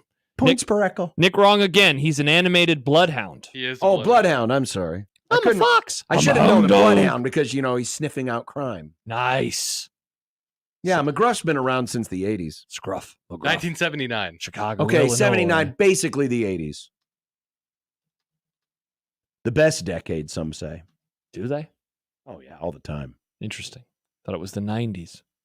No, not really. Pro football sucked in the 90s. No, it was until 1999. It was the best. Coming up in content. What do we have today, John? Michael Jordan is suing. Huh? And Ohio State says our South is bigger than your South, Comrade. Nebraska. Coming up next in content on 1620 The Zone.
Look, I made you some Unsportsmanlike content. Unsportsmanlike content. Unsportsmanlike content. Content that's unsportsmanlike. Got that sunlight coming in from the top of the thing now, John. Oh, no, it's that time of year. Yep, it is that time of year. And indeed. remember, you wish this upon us. Nick. John and Josh. How about that baseball yesterday and today? Results happened and teams won. Give some takes. That the Tigers may never lose again. Oh. It's hilarious that I mean, the Astros they will are gone. lose again, but that is amazing. I mean, as Mitch Holtis mentioned earlier, they were 10 games out on August the 10th. 10 games out from a playoff spot on August the 10th, and they have the first team to advance in this year's postseason. Incredible. Yeah. I think I saw a stat about a week ago that they had the lowest probability of making it into the playoffs at one point, like 2 weeks ago, and then they just turned it around. I liked it that happened. Get the Astros out of there. I would have been really annoyed if they would have made it to the ALCS again, so I'm happy that they won't be in it. This has been a really fun game. That's one of my takes. And even though I don't like the Brewers, I hope for the soul of Bob Uecker that the Brewers can win tonight. I mean, this guy's been the voice of the Brewers forever and has never have seen them in one World Series. Yeah, some would say he's been just a bit outside. Just a bit outside, and it'd be another early playoff exit. Was he not for on Milwaukee? He's safe. Was Run Uecker scores. not on a World Series team? I thought he was in the sixth. He was with Yeah. the Reds. Cardinals. So the Cardinals. Royals have taken a 2-1 lead on an infield single from that Witt guy. Wow, Travis says the 80s also gave us Josh, so it really ended on a sour note. Screw you, Travis. Yeah. Wow. The Herschel Walker trade. Bad things happened in the late 80s. Oh, it was a great end to the decade. What a great end. Gorbabov. Yeah, Gorbabov. Sportsbetting.ag has the odds on Devontae Adams' next team. The Jets lead the way at even odds, followed by the Commanders at plus 300, Chiefs at plus 500, Steelers at plus 600, and Saints at plus 700. The Cowboys with their first-round quarterback are all the way down 66-1. Where's he going? Man, there's a part of me that still thinks he's going to go to the Chiefs, but trading within the division would be, just a really poor I look can't for them. imagine the Raiders would accept that. Yeah. They would. You'd have to offer them a lot. The price that the Chiefs would have to pay would have to be way, way, way, way, way above and beyond what other teams would pay. I think they want him out of the conference, which is why the so you think Commanders is the Commanders answer? and Saints are better odds, in my opinion, than the Steelers or the Chiefs. See, I was going to say the Commanders of the Steelers. The Steelers almost made some noise this offseason with the wide receiver. Was it both Ayuk and Debo, or was it just Ayuk? I can't remember. My guess is it's going to be one of those two teams. I'll go Steelers. I'll go with the upset. I'll go with the AFC team. I have a nightmare that Tyreek is going to request a trade, end up back in Kansas City, and then the Dolphins are going to get Trey Lance, and then they're going to need another wide receiver. Why would they get Trey Lance? What else is he doing, Josh? He's the backup for the Cowboys. Yeah, but do you want him? No, but who are you? Who? Oh, you're saying you get him next year? Yes. Okay, fine. Sign me up for that. It's a nightmare. Von Miller of Josh's pee-pee, poo-poo, yucky, gross, stinky Buffalo Bills. No, I'm a Cowboys fan. Have been suspended 4 games by the NFL for allegations that he assaulted his pregnant girlfriend in 2023. The charges were filed in the case. No charges, thank you, were filed in the case, but the league did its own separate investigation. What does this do to the Bills over the next 4 weeks? It's interesting that this is finally happening now because this was Yeah. a big story last year. Yes. What does it do to them? I'll be honest, man. I feel like he's lost a step and he's not the player that he used to be. So I don't really agree. know if it's going to have a huge effect on him. Yeah, I don't either. Plus, when you look at their schedule now, they do have Seattle and Houston in there, but Houston is not your older brothers from last year's Houston. The Jets Your one-year older Titans. brother. Yeah, I don't think it has that big of an effect on Buffalo as far as the team, but it is curious that no charges were filed. The NFL did its own investigation, and once again, Roger laying down the ginger hammer. Nice. Wow. The long arm of the Raj. Michael Jordan is suing NASCAR. Well, I mean, not Jordan specifically, but Jordan's co-owned NASCAR team is suing NASCAR and the France family, who owns it, over the revenue sharing model and the sanctioning body negotiated with its race teams. The attorneys for Jordan's team called NASCAR monopolistic bullies. Is MJ going to dunk on NASCAR? Nice. So what this is over, so NASCAR is a thing they call the teams have charters. It guarantees them a starting spot, and it guarantees them revenue sharing with the TV money and stuff, right? So in the old days, it used to be you just entered the race, you qualified for the race, and you won the prize money associated with the race. Now there's more guarantees because the money is bigger and the TV dollars are so much more impactful. And Jordan's team, which is co-owned by Denny Hamlin, one of the drivers in the series, has been saying, man, this negotiation was, I mean, they were bullying us to the table. They weren't giving us any concessions whatsoever. It'll be interesting to see how this goes because all the other teams in NASCAR, the big teams, went ahead and signed this deal for the new charters. Jordan's team did not, and now they're suing. And anytime you're talking about monopolies and things like that, depending on what happens, this could radically change the scope of things.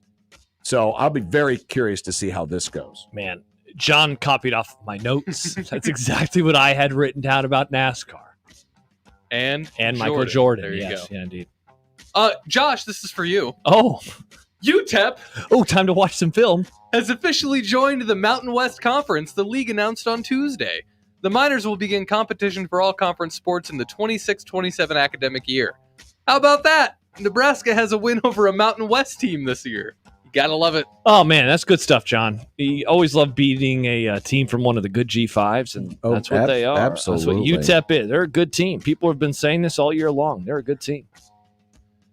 Meanwhile, the Pac, whatever, still needs one more football member to qualify as a conference per NCAA and CFP guidelines. According to Yahoo Sports' Ross Dellinger, the league is still going to go forward with talks on its media rights deal before adding more schools.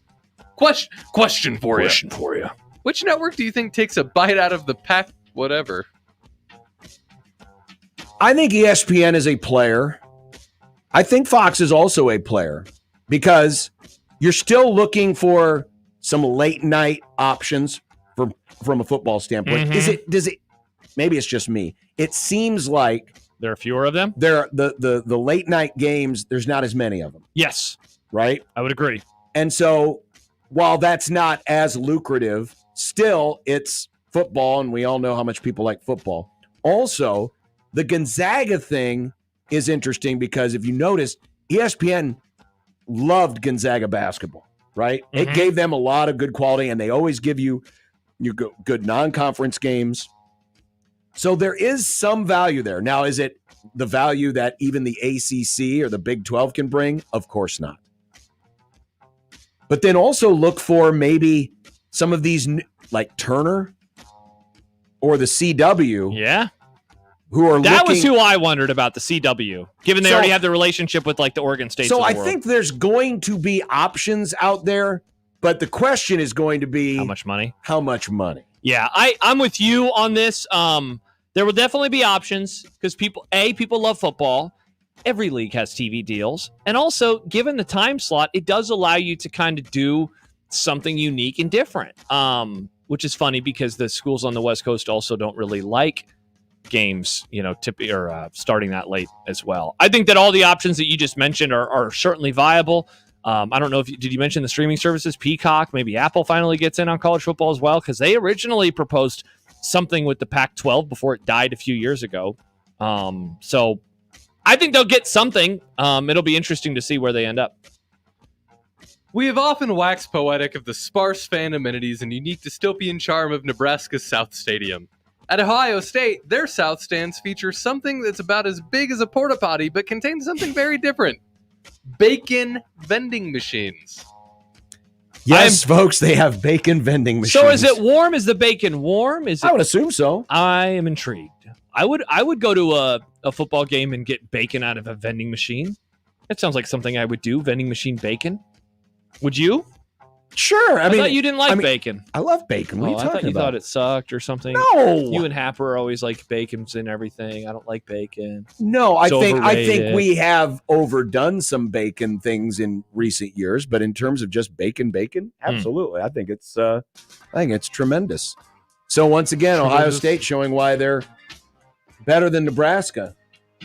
Well, maybe hard to replace some of those porta potties with bacon vending machines. Now, you're still going to have an issue with people needing to go to the restroom in dilapidated South Stadium, but how about some beef vending machines? Like a burger? It's what's for dinner. Here's an idea. Save that for the next segment, Nick. Add the porta potties up in the stands like we suggested, and some bacon vending machines. Hard to argue with then that. You're killing two birds with one stone. You're feeding the people up there and allowing them to do their business. They got to go to the bathroom after they eat. That's called digestion. Digestion. Good job. Thank you, Nick. Folks, Aaron Rodgers has heard your criticisms of his relationship with his head coach, and he has a response. Rob and I have a great relationship. We have since day one when I got here. We have text message conversations, threads that we're in, conversations about a number of different topics outside of football. We have a good friendship. Any great relationships either of you would like to talk about? John and I text all the time. I love you, John. Oh, you guys don't text me all the time. I actually text you more than John. I DM John. Kicking your feet on your bed. John. John, you want to have a sleepover again? Again? No. You guys never invite me. For the first time. For the first time, for the last time. John, what would it take for us to do a 1620 The Grum sleepover? What would it take, John? $1 million. I'll take out your trash for you, John. I do that myself, Well, and do it for my you. kids do it. Do it for you. I'd do it for $1 million. $1 million. You wouldn't do it for $1 million? What? Go to your house? Sleep over for $1 million? If someone's paying me? Yeah. Yeah, I thought you were saying I have to pay you $1 million. Well, someone has to pay me. I don't care if who it comes from. So you're saying like sales staff gets it sold 1620 the sleepover for $1 million bucks? Hell yeah. I mean, I'd do that too. All right. Well, that doesn't seem like it's going to be that difficult to do. There you go. Sales team, get on it. Sam says our governor is a corporate pork farmer and we don't have bacon vending machines in the stadium. Excellent point. He is of meats. Maybe if we have the meat. Maybe if the pork came from his farm. He has his farm. He has his Well, pork. there you go. Yeah, get on it. In a totally non-conflict of interest. Get on kinda it, way. Gov. Well, he's My allowed. name is they're Gov. still allowed to do business. Jordan says Josh would do it for free. I would sleep over at your house for free. I would do it too. for free. I do it think for it'd free, be great chicken. content.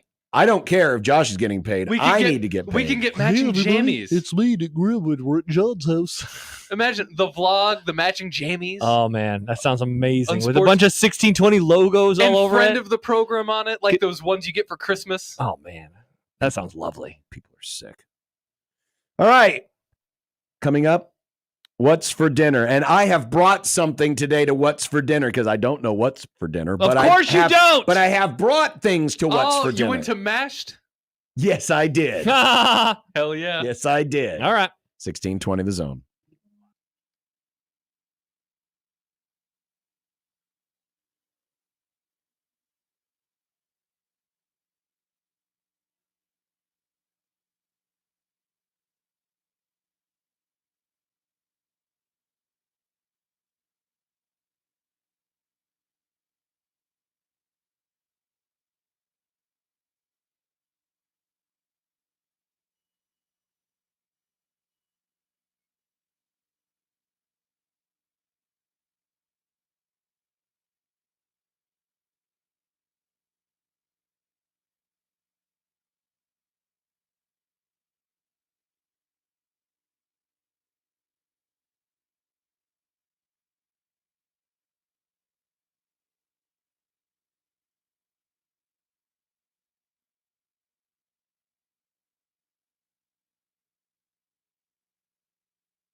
When you knock us down, we're going to get up. And on the way up, we're going to bite a kneecap off. Crust is good on your pizza, not your ass. I will eat your ass first. He's tough as a Woolworth steak. And then it's going to take 2 more shots to knock us down. All right. And on the way up, we're going to take your other kneecap. I'm ready to hang them up, gut them, and skin them, and chop them up. You know what? I'm ready. My daughters aren't starving to death. I'll eat my neighbors. And we're going to get up, and then it's going to take 3 shots to get us down. And when we do, we're going to take another hunk out of you. Cliff, what are you going to take away as your best memory from playing basketball at Boston College? Probably just like going out to eat. Don't know what we're having. Classic. Funny communique from Michael Severe. Oh, hey, Michael. When Nick makes a mistake reading the copy, you sound like an old Catholic school teacher just disappointed in him. Do I? Reading's hard. I don't know. I didn't grow up Catholic. I thought you did. No, Lutheran. You're a Lutheran. Sorry. Catholic light. Yeah, cool Catholic. Cool Catholic. Just know I'm not disappointed in you. John, remember. It may have just been I'm the voice isn't as high register today because of the allergies or whatever. Hey, John, an idea for you. You could stop by Val's to eat dinner and listen to the Connor Happer show this week to win a pair of passes to Val's. Leftovers for your boy. I think I'm going to do the stuff we had last night. Oh, the Alfredo, chicken Alfredo, broccoli. Oh, very, very good. I think I'm going to have some of that. We had steak last night. It was very good. Rare plus? No, medium rare, like a normal human being. Ivory Tower John. I eat steak on my grill on deck. a Tuesday. Can you imagine having steak on a Tuesday? Tuesday steak John. It's That's like a weekend it's event. whatever the wife gets out of the freezer and defrosts. Paige is making a chicken bacon ranch pasta. It's really good. Oh, that sounds delish, Nick. Great. It's one of my favorite things. Well, back in the day when we used to do a segment called Taste Test Wednesday. R.I.P. Remember when we did the Haunted Whopper? Oh, yes. That was so gross. I never got to do the haunted Our poops were nasty. Well, yeah, that was the nasty part. It tasted like a Whopper. But it looked like garbage. But it tasted like a Whopper. Yeah, anyway, what do you got? Well, the Burger King is bringing back, starting next week, their Addams Family menu in honor for Halloween. The new menu includes Gomez's Churro Fries. Oh. Things Rings. Things Rings. Morticia's Kooky Chocolate Shake. And the Wednesday Whopper, which comes with a bright purple bun. I'm into this. This sounds awesome. You would be into this. I got the Spider-Man Whopper. That was really good. So we're going to try this on the show, John? Is that Can what we try it on the show, all John? that was to say? Let's do it. If you want to. I'm not. I want to. Okay. I mean, I guess it's going to taste just like a Whopper, except it'll make our poop look green. And it did, man. It did. Eating that dyed black bun. I think they've It gotten was like better. I pooped AstroTurf. I think Burger King has gotten better with it because the Spider-Man Whopper was red, and I saw nothing concerning in my poops after I had that. Interesting. You know what tomorrow is, John?